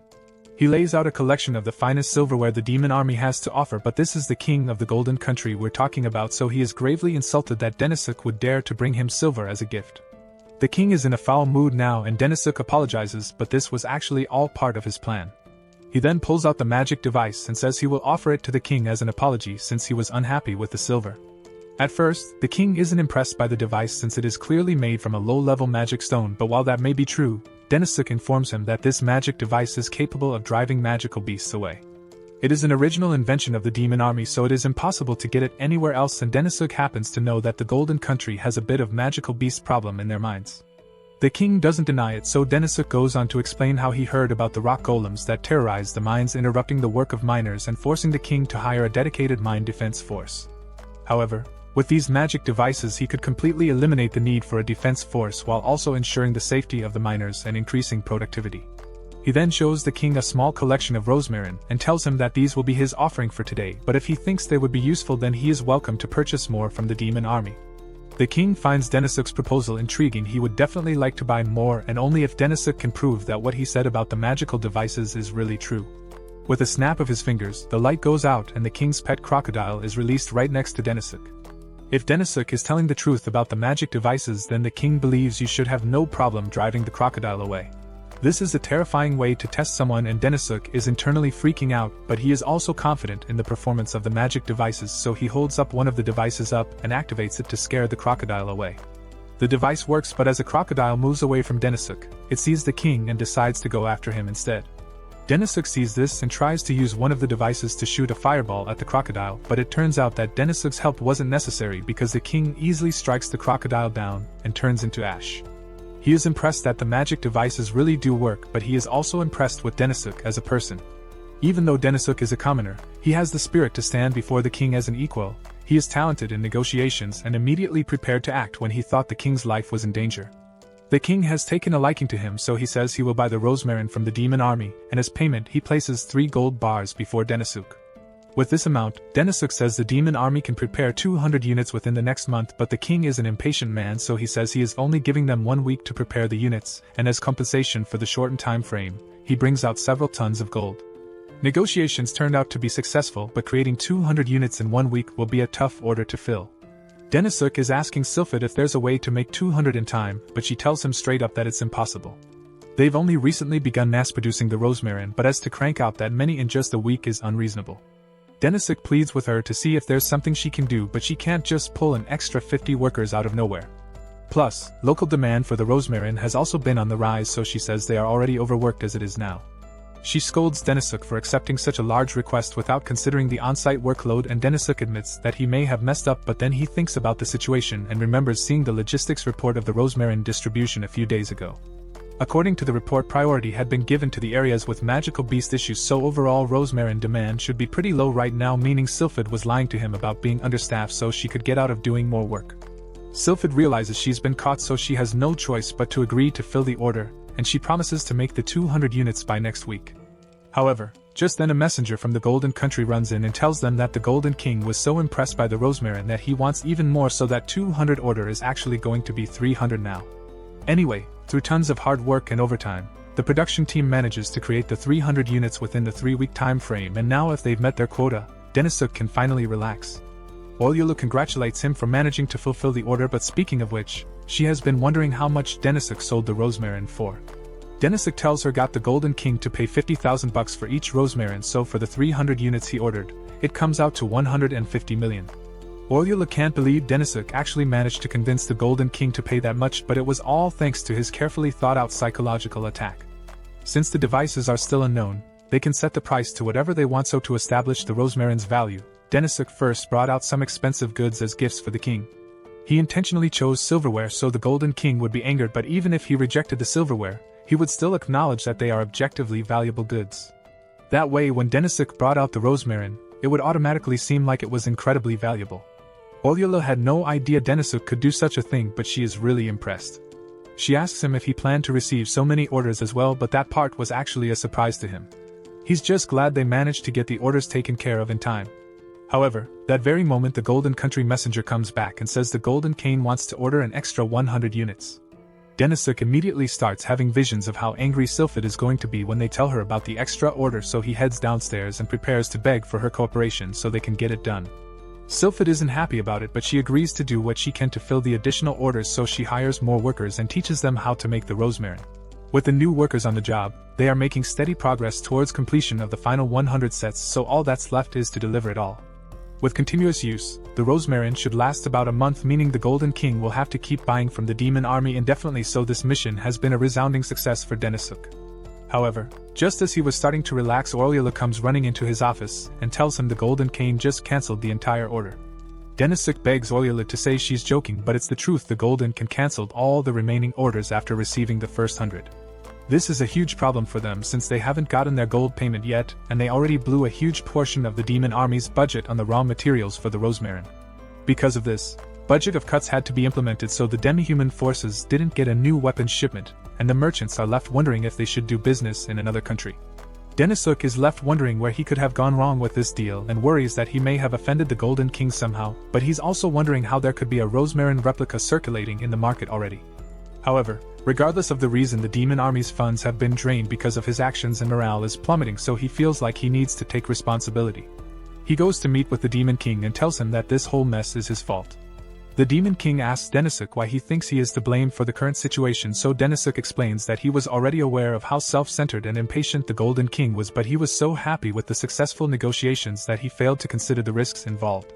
He says he is willing to accept whatever punishment the Demon King has for him, but the Demon King has no intention of punishing him. One cannot be expected to succeed indefinitely, and no matter how well you plan, sometime bad thing just happens, so he doesn't blame Denisuk for the situation. What's important is that Denisuk learns from this, and uses it to improve himself in the future. Denisuk takes the Demon King's encouragement to heart, so he leaves the throne room, and the first thing he wants to do is formally apologize to the people who were affected by this mishap. First on the list are the troops under Genome who got their budget cut, but he runs into Genome at the bottom of the staircase, and she doesn't seem mad at him at all. Next he goes to Sylphid's room and tries to apologize to her as well, but she cuts him off and says she's just glad she can take a break now that she doesn't have to fill those orders anymore. Denisuk is glad she's not mad at him, so he leaves and starts thinking about any more people he might need to apologize to. However, all of a sudden, he gets stuffed in his sack and is dragged away. He thinks this must have been done by someone who wants revenge for all the trouble he caused, so as soon as he manages to free himself from the sack, he begins apologizing again. However, the one who kidnapped him turns out to be Almandra, and she's not trying to get revenge, she just wanted to enjoy some meat with him. The two sit down together and Denisuk asks her if she's trying to cheer him up, and Almandra gets all flustered, but she admits that that's exactly what she's trying to do. Denisuk thanks her for being so considerate, and Almandra realizes this might be the perfect time to score some relationship time with Denisuk, so she starts scooting closer to him, but all of a sudden, Olyulu shows up behind the two of them, so Almandra pulls away. Olyulu just wanted to offer the two of them some fruit, but upon getting closer, she realizes she may have interrupted a moment between them. Later on, in the night, Olyulu and Almandra end up falling asleep. Denisuk covers them so they don't catch a cold, and he is grateful to have coworkers like them. The people here didn't condemn him for his failure and instead tried to cheer him up, so no matter what, Denisuk is going to make sure the demon army can rebound. At the same time, we see the Golden King as he is making a deal for the cheaper rosmarin. Since these are truly just as effective while costing only half the price, the Golden King didn't hesitate to switch suppliers, but he is curious as to how Butagarian managed to acquire the rosmarin. However, Butagarian says that's a trade secret, all with a smile on his face that means he definitely did something illegal. Now that Denisuk has come to terms with the situation, he starts trying to develop countermeasures, and the first step is to figure out how counterfeit rosmarin flooded the market. The counterfeits were presumably created in less than a month, but none of it makes sense to Denisuk since it would take ages for someone to reverse engineer the rosmarin and figure out how to make one. The only plausible explanation is that someone sold the rosmarin acquired from the demon army without permission. The demon army distributed rosmarin all across the nation, but only the areas that suffer severe monster attacks, and the people there wouldn't risk their safety for a quick profit. All of a sudden, Almandra bursts into Denisuk's office and tells him that the rosmarin that were distributed within the kingdom are reportedly ineffective, so now he has more than one problem to deal with. He and Almandra head to one of the villages that reported the ineffective rosmarin, and the place has been completely ransacked by magical beasts. Neither the village's chief nor Denisuk understand how something like this could have happened since the rosmarin are meant to keep all magical beasts at bay, but when Denisuk starts digging into the ground to see if there's something wrong with the rosmarin they bury here, he discovers a major problem: it's not there. He and the others check all the other spots where the rosmarin were hidden, and sure enough, every single one of the rosmarin is missing from its spot. This revelation leads Denisuk to believe that someone is stealing the rosmarin, but he needs to confirm it before he can take any action, so he asks Almandra to help him map out all the villages which have filed complaints about missing rosmarin. After a little planning, Denisuk takes Almandra out late at night to do some investigation, but she doesn't understand why they came to this particular village since no complaints have come from here. Just then Denisuk sees some movement in the field, so he tells Almandra to stay quiet, while they stay hidden behind this tree. They watch two suspicious people run around and eventually pull one of the rosmarin out on the ground, but just as the suspicious people were about to start leaving, they are confronted by Denisuk and Almandra. This is exactly what Denisuk had suspected, and it explains why the counterfeits had the same quality but were sold at such a low price. Someone is hiring thieves to steal the original so they can be resold, and since all the goods are stolen, the mastermind behind all this can sell the rosmarin for insanely low prices while still making a large profit. Denisuk asks the thieves to tell him who their employer is, but the thieves don't plan on giving him any information, and one of them lunges at Denisuk with its claws out. Luckily, Almandra comes to En's defense and knocks the thief out. The other one tries to attack her as well, but he gets knocked down as well, so the two thieves realize they stand no chance and start running away. Almandra is about to chase after them so they don't get away, but Denisuk tells her there's no need since the rosmarin they just stole are bombs. Figuratively, the following day Butagarian receives the stolen rosmarin, and as planned he presents them to the Golden King as requested. The Golden King is greatly pleased with Butagarian's work since he prepared a product just as good as the demon armies and did so at half the price. He even managed to make dozens of rosmarin in one night, which shouldn't be physically possible, but the Golden King isn't going to think about it too much. He praises Butagarian for being such an excellent merchant, and Butagarian accepts the praise because he prides himself on doing whatever it takes to make his customer happy. If it wasn't clear by now, Butagarian is a very wealthy merchant, but he's not an honest one. He earned all his money by buying things cheap and selling them at expensive prices, which normally wouldn't be that bad, but he's really shady about the way he conducts his business. When he first heard about the Rampage Kingdom forming a contract with the demon army, Butagarian immediately knew this would be a great opportunity to make a quick profit, so he got his hands on one of the rosmarin and tried to have his craftsman reverse engineer it so he could create his own, but unfortunately, his craftsman told him it was too complex to recreate, so Butagarian naturally moved on to the next best option. He stole the rosmarin directly from the demon army. Of course, what he did is very illegal and immoral too, but as long as Butagarian gets his goal, he doesn't care what he has to do. He leaves the Rampage Kingdom with his cart full of gold, and a few days later, he returns with more stolen Butagarian to sell to the Golden King, but to his surprise, as he approaches the front gate, he is stopped by the guards. The guards tell him that the Golden King has issued an order for his arrest, so they grab Butagarian and bring him to the king's throne room. Butagarian doesn't understand what's going on and asks the king why he was forcefully brought here, so the king pulls out one of the rosmarin that Butagarian sold to him on his previous visit and crushes it because it's a fake. All the rosmarin Butagarian brought were fake, so he wants an explanation. Butagarian can't believe it, and tries to assure the king that it is a misunderstanding because he would never try to pass off faulty goods to a man like him, but the king's patience is thinner than my hairline, so Butagarian isn't going to be able to talk his way out of this one. To make matters worse for him, there's someone else here who has something to say, so Denisuk walks out from the shadows and introduces himself to Butagarian. Butagarian is even more nervous than he was before because he has heard the rumors about Denisuk the demon army general, and he is absolutely terrifying. It is said that he had the power to bend the Minotaur and other powerful demi-humans to his will, and has achieved many other things in just a few months. Without a doubt, he's the most fearsome person in the demon army, so Butagarian is terrified by what Denisuk must have in store for him. Denisuk begins his statement by explaining that someone has been stealing the demon army's rosmarin recently, and he has reason to believe that Butagarian is the one behind it. That is why, to put a stop to the theft, Denisuk had this developed, a perfect replica of the rosmarin. At first glance, it is identical to a real one but doesn't actually do anything though. Its design is so good that even the king couldn't tell that it was a fake, and Denisuk has Sylphid to thank for the flawless design. After he realized that someone was stealing the rosmarin, he went to her to ask for help creating the rosmarin replicas.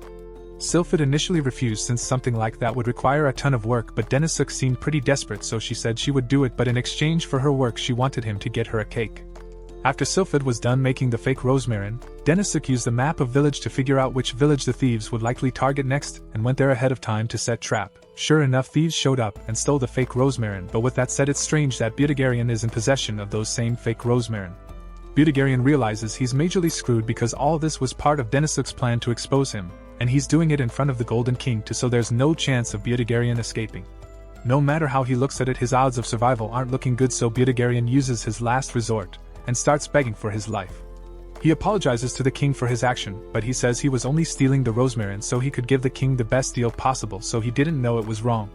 He's aware of how dumb that argument sounds, but it doesn't matter as long as it gets the king to spare his life. But unfortunately for Butagarian, mercy isn't one of the king's strong suits, so he declares that he is sentencing Butagarian to death. He uses his powers to create a lightning cage around Butagarian, and then drops one of his crocodiles from the ceiling for a midday snack. Butagarian screams in terror as he sees the hungry crocodile approaching him, and as he is slowly being attacked by it, he tries to flee, but there's nowhere to go. Hopelessness starts to set in as Butagarian comes to terms with the fact that he will die here, and his final thought before he dies is of his children, and how he won't be able to take care of them anymore once he's gone.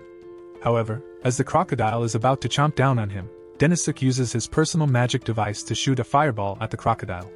The king is enraged that Denisuk would dare to interfere with his execution.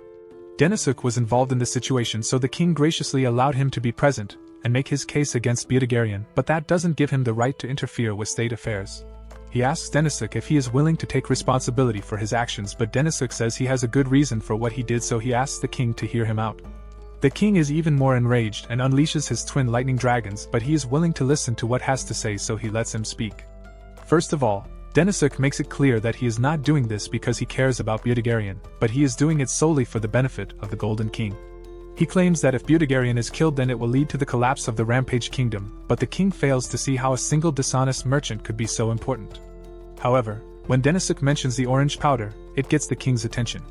The Rampage Kingdom was formed thanks to its gold mines and has continued to thrive ever since, but in recent years the amount of gold has diminished, which is why it is important to extract as much gold as possible from minerals, and to do this, orange powder is used. By applying magic to the powder, it is possible to extract nothing but gold from the dirt, and the person in charge of importing the orange powder is Butagarian, so Denisuk tells the king that he can't kill him. The king still doesn't see why Butagarian is so important, since he can just have another merchant handedly orange powder import, but Denisuk tells him that it won't work. The orange powder is obtained from the country of Toki, and due to many civil wars over it, Toki is now restricting the export of orange powder altogether, so it would be impossible for a new merchant to get his hands on some. However, Butagarian is a special exception to the rule. Butagarian wonders how Denisuk could possibly know all this, so he explains that he was looking into orange powder a while ago to see if he could get some and use it to manufacture gold for the demon army, but unfortunately, it's impossible for him. Anyway, back to Butagarian. During one of the civil wars in Toki, the people were running out of food and supplies because no countries were supporting them and all the merchants had fled, but Butagarian continued to trade in Toki even though it had become an active war zone at the time, and because of that Toki's economy managed to survive the war. That is why Toki as well as several other countries are indebted to Butagarian, so he has received special permission to trade certain restricted goods. Even if some of his methods might be shady, Denisuk thinks it would be a shame to kill a merchant as skilled as Butagarian. Denisuk's argument is quite compelling, so the king dispels his lightning dragon, but he still doesn't understand why Denisuk would go so far, since even if Butagarian were to be killed and the Rampage Kingdom collapses, it would have nothing to do with the demon army. Plus, Butagarian stole directly from the demon army, so his presence is a problem for them. However, Denisuk doesn't understand why the king is so confused, since it's natural to want to help someone if you see them in trouble. Both Butagarian and the king are shocked by how innocent Denisuk, so much so that the king bursts out laughing and can hardly control himself. He's in a good mood now, so he decides to let Butagarian live and leaves to go take a nap. Denisuk and Butagarian are then kicked out of the throne room, but at least they are both alive. Butigarian is still wary of Denisuk since no ordinary man could make the king last so hard, so he assumes this was all part of Denisuk's plan, but in reality, Denisuk was quaking in his boots the entire time, so his legs are practically jelly now, and he needs help walking. Butigarian helps him walk and the two head for the exit, but as they are leaving, Orleola shows up along with all the thieves that were working for Butigarian, but it turns out that they aren't just thieves, they are Butigarian's children. The girls are glad to see that Butigarian is safe since they were sure the king would hurt him once the truth came out, but while he's glad to see them, he doesn't understand why the girls are here. Orleola explains that Denisuk asked her to find the girls and bring them here to see Butigarian.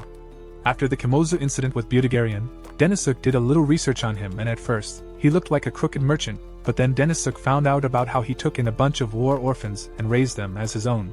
Anyone who would do that can't be all bad, so Denisuk couldn't help but want to protect him. Butigarian can't believe Denisuk went so far for him and his children, so he's really grateful to him. Later, before Denisuk leaves, he offers Butigarian a contract to sell the Rosmarin on behalf of the demon army. Butigarian is in disbelief because why would Denisuk offer him such an important contract when he already ripped them off once before, but Denisuk says he trusts that Butigarian won't do anything like that again. Plus, the demon army is pretty busy, so they don't have time to market the Rosmarin to distant places, which is why he wants Butigarian to do it. Butigarian has touched that Dina is willing to trust him after what he did, so he swears that he will change his ways and make sure Denisuk never regrets doing business with him. Now that the deal has been finalized, Denisuk turns to leave, but before he does, Butigarian informs him of a rumor he heard. It looks like the guilds in the demon army territory are becoming active. Later, Denisuk and Almandra meet with the demon lord, and he is here to assign a pressing issue to them. The price of food in the nation has been on the rise recently, and it's starting to get so bad that the average citizen can no longer afford to eat. He wants Denisuk to find a solution to this problem at once, and Denisuk is more than happy to take on the task. He begins thinking about the issue and realizes that the high cost of food must be due to the guild control in the supply, but he doesn't understand why the guild would do such a thing. Almandra thinks the guild is doing all of this out of greed, so she offers to handle it, and knock some sense into the guild officials, but Denisuk thinks it'll take more than that to solve the problem. Just then the demon lord tells Denisuk he is dismissed so he can leave to start working on the food situation, but he has a separate assignment for Almandra because he needs her to head up north. Denisuk still doesn't know what motive the guild could have for increasing prices to such an extent, but if he wants to find out, then he's going to have to schedule a meeting with the guild master. A few days later is time for Denisuk's meeting with the guild master, so he prepares to head out, but as he is leaving, he is stopped by Sylphid, and she looks a lot different than usual. He asks her why she's dressed like that, so Sylphid says she's going to accompany him to the guild, but while she's in this outfit she wants him to refer to her as Belinda. A certain clan of elves currently holds officer positions within the guild, so she figured it would be easier for Denisuk if he had an elf with him during his discussions. Denisuk thanks her for her concern, but he doesn't think she needs to worry about him since he's going as a representative of the demon army, so there's no way the guild wouldn't take him seriously. When they arrive at the guild, and just as Belinda feared, they aren't being taken seriously because they end up being left to wait for 4 hours before the guild master actually comes outside to meet them, and when he finally does come out, the guild master Viper just says he forgot about them and shows no remorse whatsoever for making them wait. Denisuk is willing to overlook it, but Belinda isn't so forgiving, so she gets up in Viper's face, and now that he gets a good look at her, he recognizes her as his sister. He and Belinda are siblings, but they haven't seen each other in years since Belinda got exiled from her family years ago, and honestly, Belinda had hoped she would never have to see Viper's ugly face again, but since they are here, she tells him that Denisuk has business he wants to discuss.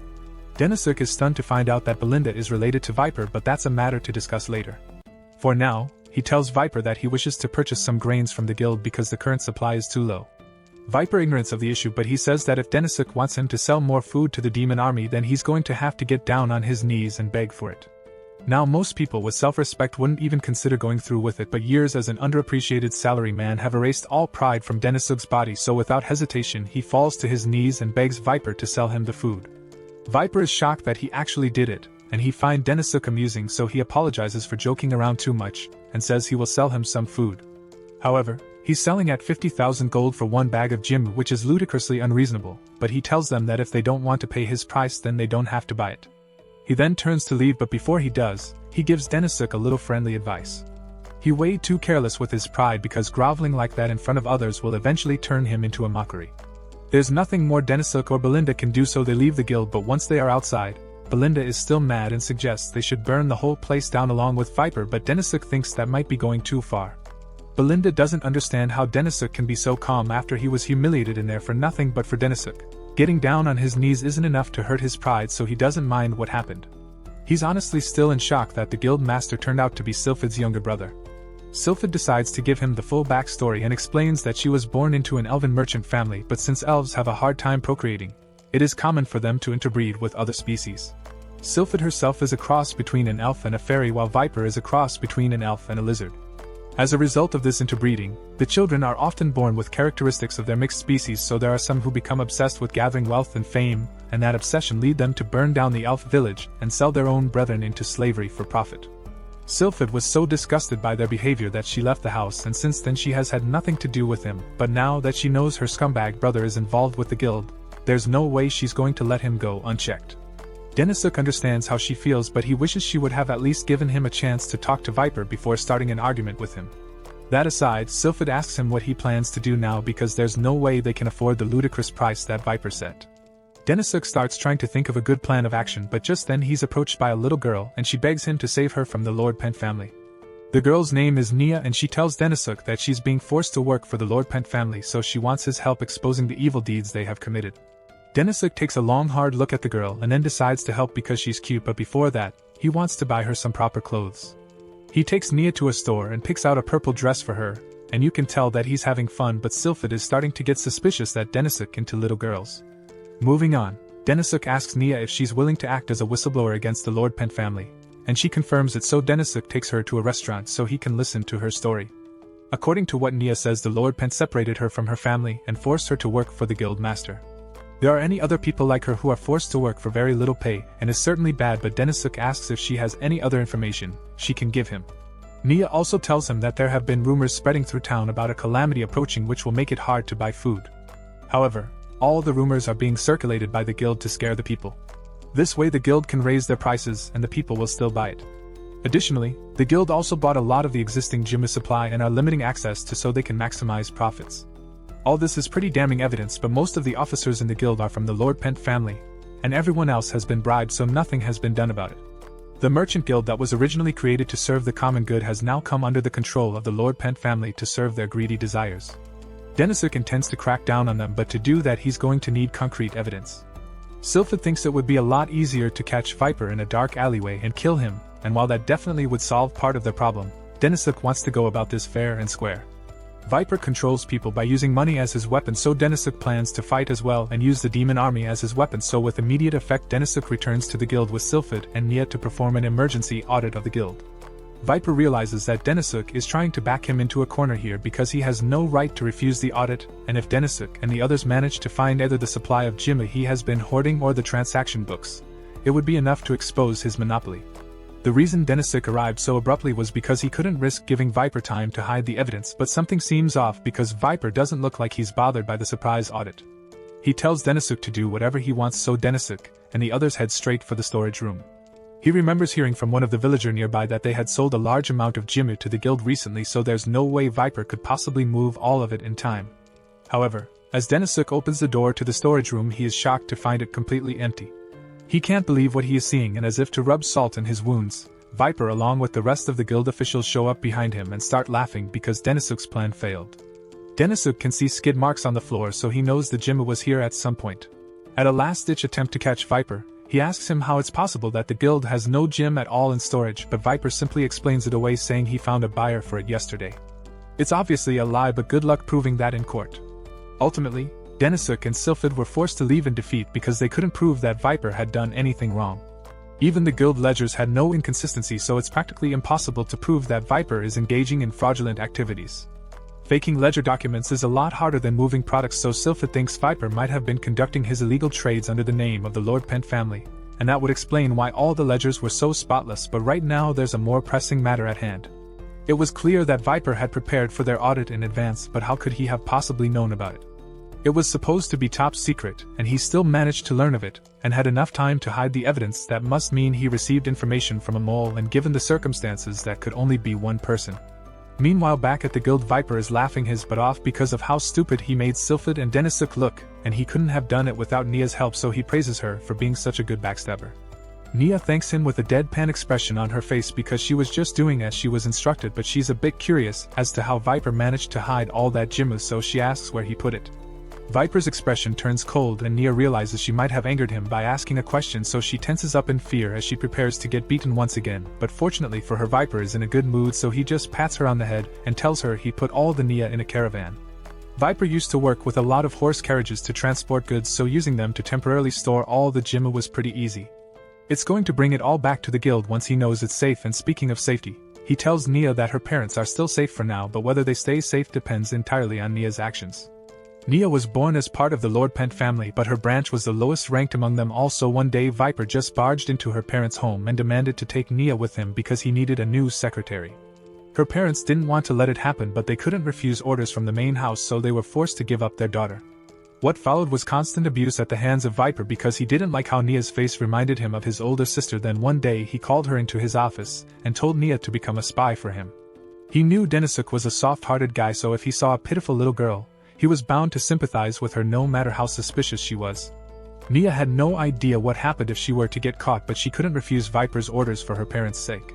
That afternoon Denisuk takes a stroll through town, and he is disheartened by all the gloomy and hungry people he sees around, so he needs to do something about it. He is so deep in thought that he doesn't notice Almandra standing right in front of him. She eventually manages to snap him out of it, and Denisuk is surprised to see her because he thought the demon lord sent her on a mission in the north. Almandra says he's right, but she just got back and she brought back some souvenirs too. She was sent up north to deal with some wyverns that were terrorizing the villages there, and wyverns are huge deadly creatures, so it wasn't easy. She managed to take out 30 wyverns altogether, and she brought them back with her as trophies of her victory. Denisuk thinks about what Almandra just told him, and it gives him a great idea, so he tells her she's amazing. Almandra blushes a little from Denisuk's compliment, but Denisuk has already started working on logistics. 30 wyverns should be more than enough for what he is planning, so he has finally come up with a solution to their guild problem. Denisuk calls Nia back to his office to help again, and since the surprise inspection of the guild failed, he has come up with a new plan to deal with the situation, and he calls it Dragon Strike. Nia still has to collect information for Viper, so she asks Denisuk if he can explain the plan to her, but just then Almandra and Oriolu enter the room. They are here to tell Denisuk that they finished the first batch of the smoked wyvern, and with the cooking method he suggested, it actually tastes really good. Denisuk then explains that he plans to distribute the wyvern meat throughout the region in order to solve the current food shortage, and this way they won't have to worry about the guild hoarding the Jimma's supply. Nia realizes that this will be a huge problem for Viper, so she needs to find out as much as she can about it, otherwise Viper will get mad. She asks Denisuk how he plans to distribute the smoked meat, and Denisuk is about to tell her all about it, but before he does, Sylphid stops him. She tells him it might not be a good idea to share that information right now, and Nia realizes that Sylphid might be onto her scheme, but even so she can afford to disappoint Viper. Later that evening, she sneaks back into Denisuk's office and starts rummaging through his files to find the distribution information, and once she does, she attempts to sneak out unnoticed. Unfortunately for her, Sylphid was right there waiting for her, so Nia has been caught red-handed. Sylphid tells Nia she should be ashamed of herself for deceiving Denisuk because he genuinely wanted to help her. Nia says Sylphid has no right to lecture her because all this is her fault to begin with. She then throws a smoke bomb on the ground to create a distraction and escapes from the castle. She manages to make it back to the guild and informs Viper of the smoked wyvern distribution plan, but Viper doesn't think smoked wyvern will be enough to replace his Jimma. Even so, if people end up well fed, they won't be desperate enough to pay Viper's extortive prices, so he's going to interfere as much as possible. He asked Nia where Denisuk plans to begin distribution of the wyvern meat, and according to what Nia saw, distribution is meant to begin at the center of the city, but she doesn't want to give him that information. She knows Viper is going to try and stop the distribution, so as a small act of defiance, she lies and tells him that the distribution is going to begin in the suburbs. Unfortunately, Viper doesn't believe her. He knows she is lying because Denisuk is a reasonable man, and the most reasonable and time-efficient location to be in distribution would be Center Street. Nia tries to claim that Denisuk is just starting from the suburbs to throw Viper off his scent, but Viper knows Denisuk wouldn't do something like that. When the two of them met, he realized that Denisuk is naive, but he is also very careful, so he wouldn't do something so reckless. But anyway, since the distribution is happening tomorrow, Viper has no reason to worry about it, since by tomorrow morning the carriages is carrying all the Jimma will return to the city, and since all the people are practically starving, they'll buy it all up in an instant no matter what price he sets, so even if Denisuk distributes the wyvern meat later in the day, Viper would have made his profit by then. But that aside, Nia did try to lie to him, so Viper says he's going to punish her now, and he will make sure her punishment is completely unbearable. Meanwhile, back at the Demon Lord's castle, Sylphid tries to convince Denisuk to put a hold on the wyvern distribution plans, because by now Nia must already told Viper all about it. However, Denisuk already knew this would happen. In fact, He knew Nia was a spy from the first moment he met her. When Nia first came up to him, he noticed a bruise on her neck, and when he took her to buy some clothes, she picked out clothes that covered her entire body, even though demons like her should like more revealing clothes. This led Denisuk to believe that her entire body must be covered in bruises, and that means she must have been abused by Viper for a long time. However, throughout the time they spent together, Nia never once mentioned anything about her abuse, which raised Denisuk's suspicion, but what made him sure that Nia was a spy was the look in her eyes. Back when he was a salaryman, he had 3 coworkers whom he was really close to, and they all wanted to bring about good change within the organization, but one by one the higher-ups of the company made their lives a living hell. Everything from public humiliation, demotions, and backbreaking work was used to crush their spirit, and eventually all of them lost the shine in their eyes. That's the same way Nia's eyes looked to Denisuk, devoid of life and willing to do whatever it takes to survive, so even though she was a spy, he still feels bad for her. Sylphid tells Denisuk that he is being naive, but regardless of that, they still need to come up with a plan of action against Viper. Viper is currently in a meeting with all his subordinates, and he is very confident that no matter what Denisuk does, he won't be able to stop them from selling their gym before the meat distribution begins. Viper can't wait to see the disappointed look on Sylphid's face when he comes out victorious, and he also has something planned involving Nia, and she looks absolutely dead inside. The next morning Viper is woken up by one of his men, and he has bad news for him. He tells Viper that his Jimmy shipment hasn't arrived yet, but Viper doesn't seem too worried since there should still be plenty of time before Denisuk starts distributing the meat, but on the contrary, his subordinate tells him that the demon army has already begun distribution, and they aren't distributing meat, they are distributing Jim. This sends Viper into a panic because he hadn't anticipated the possibility that Denisuk would distribute food so early, and Viper doesn't understand how Denisuk could have possibly gotten his hands on so much Jim. As he runs down the stairs, he finds Sylphid standing there, and she's here to explain exactly why Viper failed. All the Jimu in the country was monopolized by the guild, but there was still one way they could obtain it, and that was by importing it from neighboring countries. With a little help from a certain merchant they know, they were able to amass a decent amount of Jimu for the people and transported it here using ox carts. Viper asks if this means the smoked wyvern distribution was just a bluff, but Sylphid tells him they really did distribute the smoked wyvern. However, they distributed it to the neighboring countries to trade for the Jimu. Viper is flustered now, but he still doesn't think Sylphid to telling him the truth because there's no way they could have coordinated all the trade and importation so quickly, so he's sure they must have stolen the Jimma from somewhere, but Sylphid tells Viper that he is just short-sighted.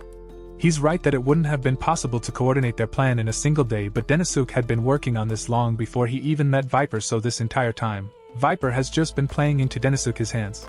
Jimmu can now be obtained for free, so no one is going to purchase it from the guild anymore, and she's sure Viper used his own money to purchase all that Jimmu, so he must be drowning in debt right now. She's not wrong, but Viper refuses to accept defeat, so he laughs in her face, and says there's no way he would ever lose. He then runs off, but when Sylphid tries to go after him, she gets attacked by 2 ninjas. Viper hired his guards. Sylphid jumps back to create some space, and she was hoping to give this sword to Denisuk for emergencies, but there should be no harm in testing it against these guys. One of the ninjas tries to hit her with an energy blast, but Sylphid intercepts it, and thanks to the sword's special properties she's able to absorb and redirect the blast as fire magic.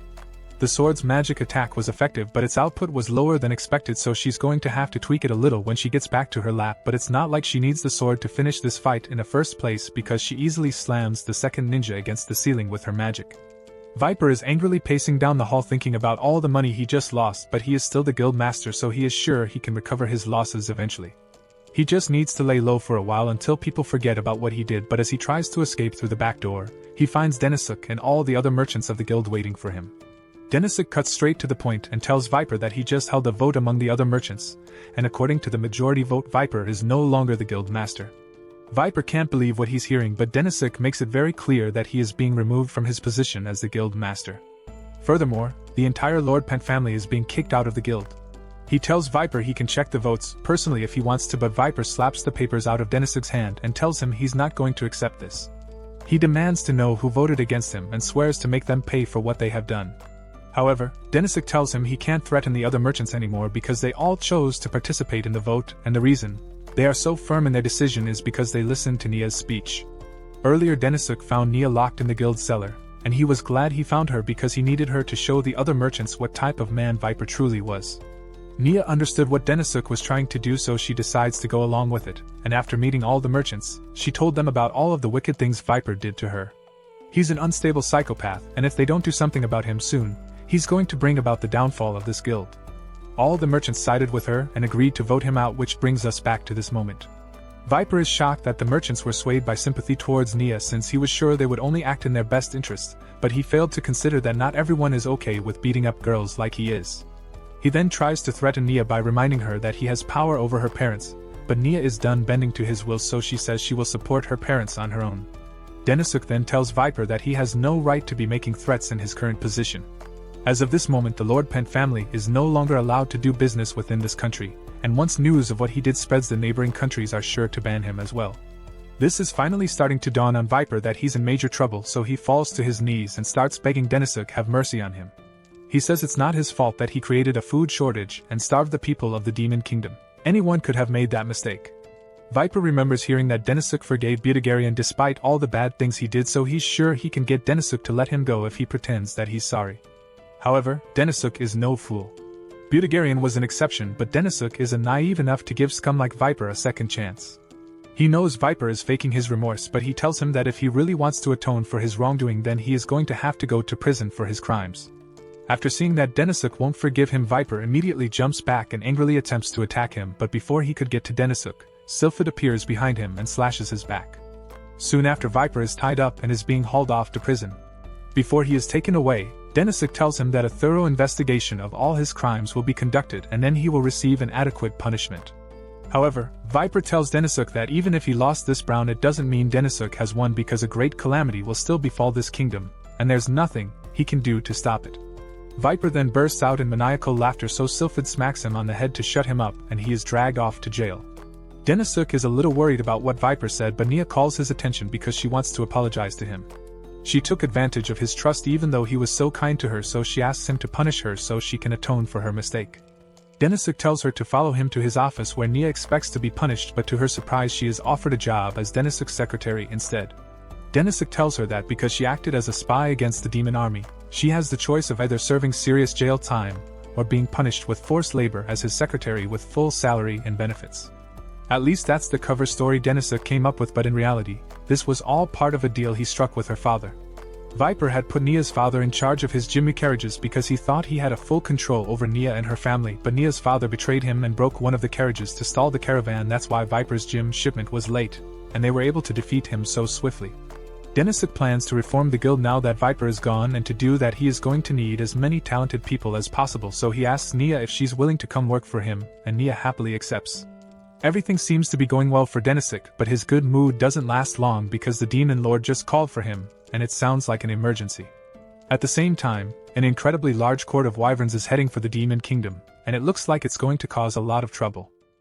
The Demon Lord orders a state of emergency because of the approaching calamity, so Denisuk and Almandra are dispatched to help deal with it. Denisuk asks Almandra if she has any idea what calamity the Demon Lord was referring to, so she reminds him of her recent mission to slay wyverns in the north.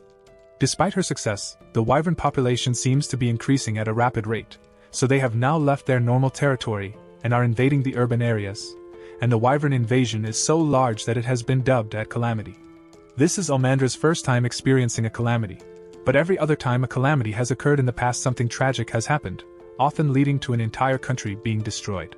That's why the Demon Lord gave all 4 of them special orders this time around. Sylphid was ordered to observe the perimeter of the wyvern swarm and start thinking of a countermeasure for them, while Denisuk, Genome, and Almandra are being sent to the front lines to intercept the wyverns. Almandra knows fighting isn't Denisuk's strong suit, so she asks him if he is prepared for this, and Denisuk is determined to do everything he can. They soon arrive at one of the demon fortresses built for situations like these, and they are greeted by Genome. She's heard about everything Denisuk did to turn over the situation with the guild, and she's so impressed that she thinks Denisuk deserves to be called a hero. She asks if the hero has a plan to deal with the situation here, but Denisuk tells her he's not a hero, and Almandra starts yelling at None for attempting to put such a burden on Denisuk's shoulders when he's so weak. But all of a sudden, an alarm goes off because a wyvern swarm is heading for their fortress. Genome can't believe it because it's the 5th one they had to deal with today, so no one has gotten a chance to rest yet. But she tells everyone to get ready and head out into the fortress walls, intercept the wyverns. The demons and demihumans all rush out onto the wall and take their positions, but as the demons fire their magic at the wyverns, it's clear that they suck at aiming because they miss every single shot they take. The demihumans get annoying and shove the demons out of the way, so they shoot at the wyverns instead, and this leads to a huge argument between the two sides. Almandra is disappointed with how the demihumans and demons are fighting amongst themselves when they still haven't taken care of the wyverns, so she decides to step in. As one of the wyverns closes in on the fortress wall, she uses her fireballs to strike it down, and as another one tries to sneak attack Denisuk and the others, Genome runs in and slices its head off with her sword. She then orders all the demihumans to avoid close combat with the wyverns and to aim for the eyes, while Almandra orders all the demons to lure the wyverns in for close combat since they can't hit them from a distance. Thanks to the new formation, they are able to handle the wyvern swarm, and after the battle is over, everyone returns to the fortress. But morale is extremely low. Oryulu and Nia are busy treating all the wounded people while Almandra and the other demons take a break to eat and regain their strength after a hard-fought battle. But the demihumans seem to be growing more agitated by the minute. Out on the wall, Denisuk finds Genome standing by herself. So he offers her some food, but she tells him she's fine since demihumans don't need to eat as much as demons do. But since Denisuk is here, she tells him she's a little disappointed by how useless he turned out to be on the battlefield. Denisuk reminds her that he's a non-combatant, so he never really had much to offer in terms of fighting. In that case, Genome asks him to make himself useful in another way and tell her what he thinks of the current state of this fortress. Denisuk puts it bluntly, and tells her that this fortress won't last another 2 days with the way it is now. In theory, the fortress should be able to withstand the wyvern attacks, but its downfall will be only infighting between the demons and demihumans. For one, they have incompatible battle strategies, such as demons have high individual attack patterns and struggles with organized battle plans, while demihumans are weaker but understand strategy and formations. Both groups are exact opposites of one another and fail to see the value of the other side. Another issue is the supplies. Maintaining an army requires a large number of supplies, but they are currently running low, and when it comes to food, demons consume much more than demihumans do. It's unavoidable since demons need to eat a lot to recover their magic, but it is causing the demihumans to become agitated. Genome tells Denisuk that the demihumans normally wouldn't be bothered by how much the demons eat, but with all the battles they've been fighting recently, the demons have been eating a lot more than usual, so tensions are at an all-time high, and the biggest divide between the two races is their pre-existing feud. Even if they have been keeping their grudges under control so far, in the heat of battle, all hell could break loose, and in the worst case they might end up killing each other. Genome understands the point Denisuk is trying to make, but she asks him what you should suggest as a solution to this problem. Genome was already aware of the hatred brewing among the demons and demihumans, and she's tried to resolve it once before, but she ultimately failed. Anyone can point out the problem, but it takes a special kind of man to find a solution, and Denisuk is that man, so he straightens his tie and asks Genome to show him a map of the fortress. She leads Denisuk down to one of the fortress rooms and pulls out the map he asked for. He takes a look at it, and notices that all the roads are extremely well maintained, so it would be easy to transport supplies along them. He also notices an abandoned village behind the fortress and gives him the perfect idea, so he tells no one he has thought of a way to solve all their problems. For now, he asks her to take him to the abandoned village, and just as he had expected, there are still a lot of usable buildings.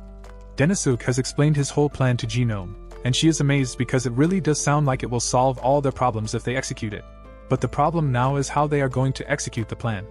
They still need to convince both the demons and demihumans to go along with it, and there's no way the demons will ever obey instructions from Genome. But if they try to split command between Genome and Almandra, then it might cause confusion among the troops, which is why Genome says it's best if Denisuk does it himself.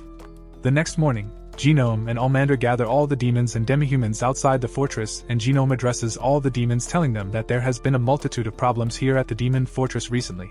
But there's someone here who is going to solve all their problems, is the hero Denisuk Akimara. All the demons and demihumans immediately recognize Denisuk's name because he is rumored to be the strongest member of the demon army thanks to all of his achievements. They are all stunned that the great hero is really standing before them, so they break out in excited cheers, but it nearly gives Denisuk a heart attack. Earlier, when Genome asked Denisuk to lead the army, Denisuk immediately refused because he didn't think he could handle it, but Genome insisted because he's the only one here who can appeal to both sides. Neither the demons nor the demihumans hold a grudge against humans, and thanks to all Denisuk's achievements and his reputation in the army, the soldiers will surely follow his lead without a second thought, and all he needs to do is look the part. Denisuk is still incredibly embarrassed to be put in the leader position, but he needs to fulfill his role, so he tells the troops that he is aware of the long-standing feud between the demons and demihumans. Things would go a lot smoother if they could just put aside their differences and fight as one, but Denisuk knows that isn't possible. Years of infighting can't be undone simply because he asked, but that doesn't change the fact that a calamity is approaching. More than anything, Denisuk wants to protect the nation that he has come to love, so if the demons and demihumans are willing to cooperate with him, then he promises that he will make it, so both sides can fight without getting in each other's way. The army starts chanting Denisuk's name to show their support, So Denisuk tells them that from this point onwards, he will be separating the demon and demi-human units for an operation he calls Sword and Shield. By the time the next wyvern attack occurs, Denisuk's plan has already been put into motion, so Genome orders the demi-humans to get to their stations and ready their weapons. The basis of the Sword and Shield operation is to divide the forces and focus on each group's strengths. The demi-humans are the shield part of the plan, so their job is to act as a diversion and draw the attention of the wyverns. While they are doing that, the demons that have been stationed at the abandoned village are given the signal to rush over to the stronghold to act as the sword. With this setup, the demi-humans lure the wyverns in until they are close enough for the demons to strike them down. The plan works flawlessly, as by the time the battle is over, all the wyverns have been killed without the army suffering a single casualty. Everyone is amazed by just how effective Denisuk's plan was, because he pretty much got rid of all the struggles they were facing in one day, and Denisuk looks pretty proud of himself. Later that evening, Olmandra heads down to the lake by the abandoned village, so she can wash off all the dragon blood she got on herself. But then she hears that Olmandra and Genome are having a meeting alone, so she gets jealous and is about to rush over. However, Oryolu reminds her that she still smells like wyvern guts, so she should at least finish her bath before heading over there. Meanwhile, Denisuk and Genome are having their meeting, and Denisuk tells her that he has a plan to relocate and use stock. Right now, supplies are being distributed to the 3 citadels equally, but the one they are at right now is experiencing most of the combat, so it makes sense to allocate more resources to this citadel. To do this, Denisuk intends to have all the supplies delivered to a safe house first, after which it will be distributed to the citadels according to their needs. This way, even with the demons' increased consumption, everyone will still have enough food to eat, and the conflicts between the demons and the demi-humans will be reduced. Genome is unbelievably impressed with everything Denisuk has achieved, so she tells him he really does deserve to be called a hero, but Denisuk tells her stop calling him that.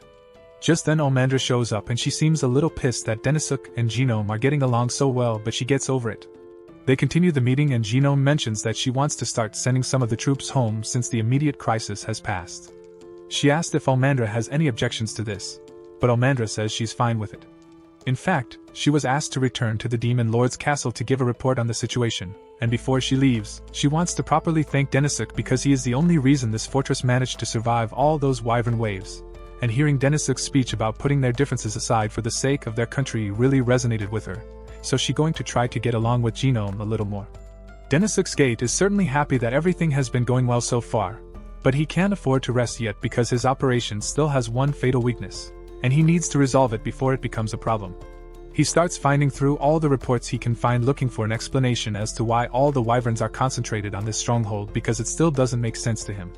A few hours later, Oryolu and Nia come running into Denisuk's office because they've got bad news.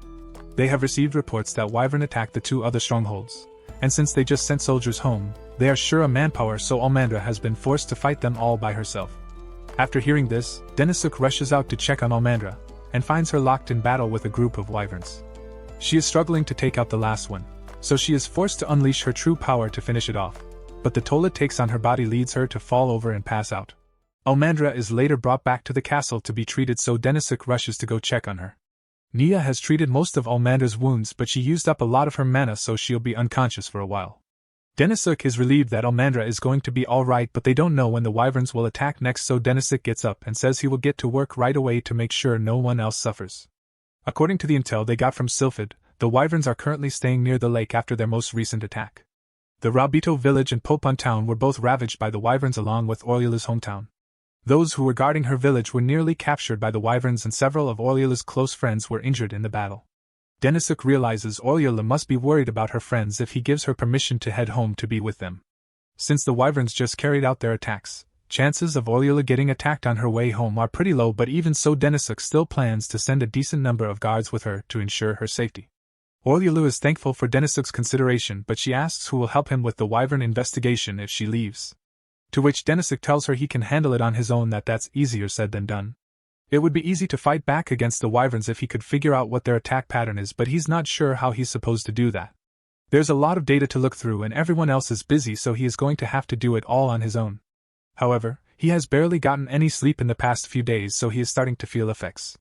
He knows he should probably get some rest, but with the current situation, he can afford to take a break, so he starts trying to think of a plan like his life depends on it. All of a sudden, he blacks out and finds a demon lord standing before him. He is shocked and asks what the demon lord is doing all the way out here, but the demon lord begins scolding Denisuk for letting himself fall into such a sorry state. He orders Denisuk to go to sleep, but Denisuk tries to argue that he doesn't have time to sleep when there's a crisis in hand. The demon lord cuts him off and asks him if he really intends to come up with a plan while he is sleep-deprived. Soldiers are going to fight and risk their lives to execute whatever plan Denisuk comes up with, so he can't let himself get caught up in all the panic. Denisuk realizes that the demon lord is right, since if he were to rush and come up with a flawed plan and several lives could be lost, so he agrees to go to sleep and the demon lord puts him to bed. Denisuk believes this must have been a hallucination, but the demon lord really did come all the way here to tuck him into bed. The next morning, Denisuk wakes up and he feels totally refreshed, so he gets out of bed and gets dressed so he can begin working on a new plan. After several hours of work, Denisuk finally comes up with something, so he returns to the fortress and meets Genome. Genome assumes Denisuk must have come up with a plan if he's here after everything that happened, and she's right. Denisuk tells her he has finally made a breakthrough, so he wants to brief the soldiers on his new plan of attack. As Denisuk addresses the soldiers, he tells them that he has prepared plans for a final battle against the wyverns. Earlier, he told No that he figured out the logic behind the wyverns' attacks, and it turns out that the wyverns are targeting the women. Yesterday the wyverns attacked the other two fortresses for seemingly no reason at all, but Denisuk believes it was because the number of female soldiers in this fortress changed.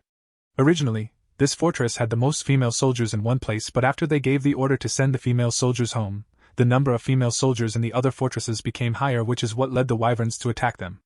Denisuk believes that wyverns have a preference for women, especially those with high magic power, and Genome thinks his theory makes sense since several beasts tend to target women because they are more nutritious. But that information is useless unless Denisuk has a plan to take advantage of it, and luckily, Denisuk has the perfect plan in mind. He tells everyone that the female soldiers will act as a diversion to lure the wyverns in, at which point the entire army will wipe them out. This plan comes with several risks, so naturally the women are a bit uneasy about being used as bait, and the men are concerned because if they lose this all-out battle then the fortress will fall. Genome had expected such a reaction since no one would be happy to go into an all-or-nothing battle, but the fact that Almandra is out of commission as well really drain everyone's morale, and even the best of strategies can fail if morale is low, so it is up to Denisuk to ease the worries of the soldiers. He tells them that he isn't the hero they think he is. His combat power is weak and he's not even originally from this world.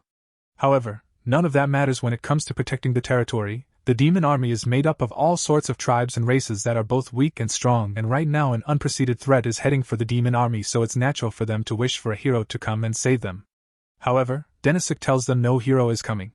If they want to keep the demon territory safe, then they must all band together and fight to defend that which they care for.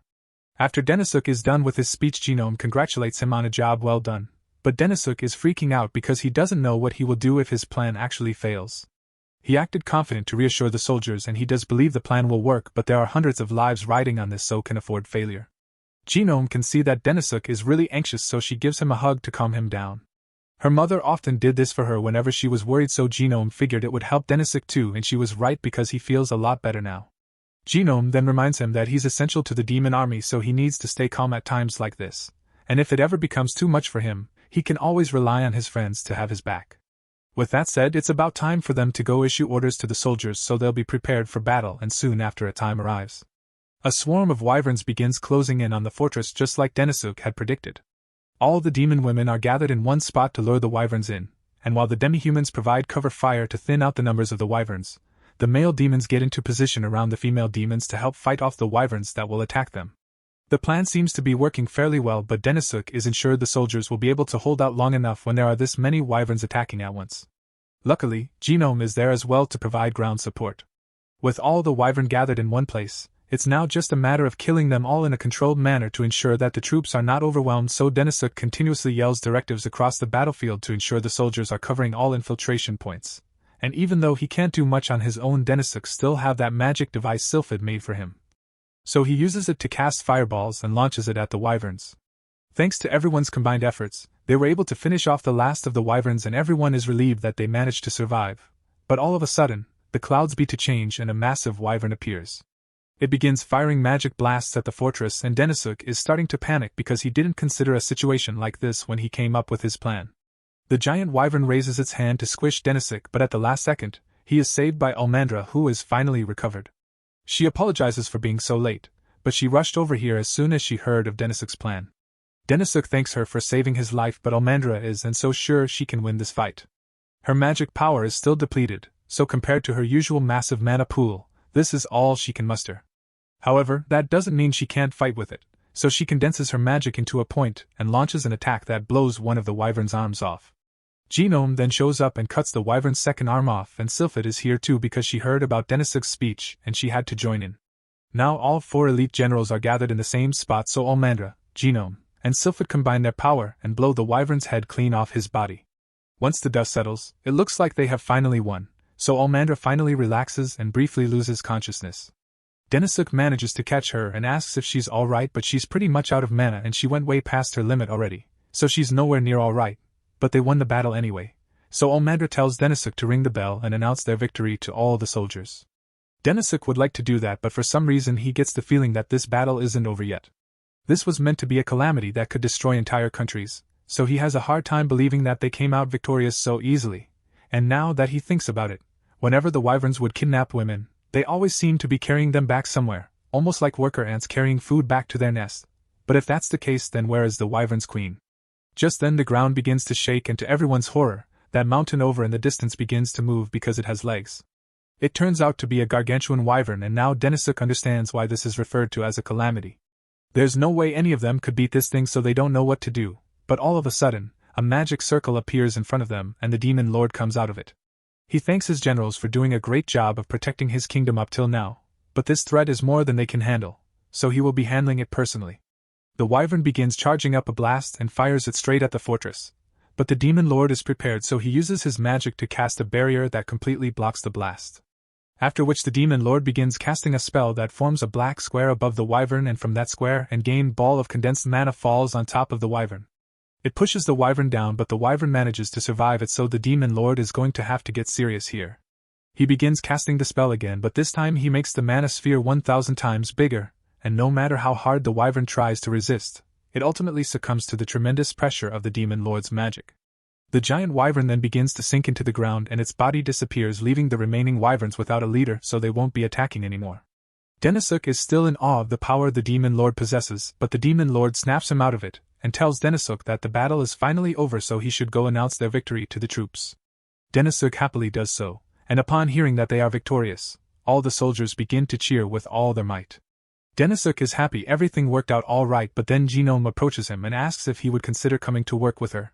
After seeing Denisuk in action, she seriously wants to have an around to help with her work, but Almandra gets in front of Denisuk and tells Genome she already called dibs.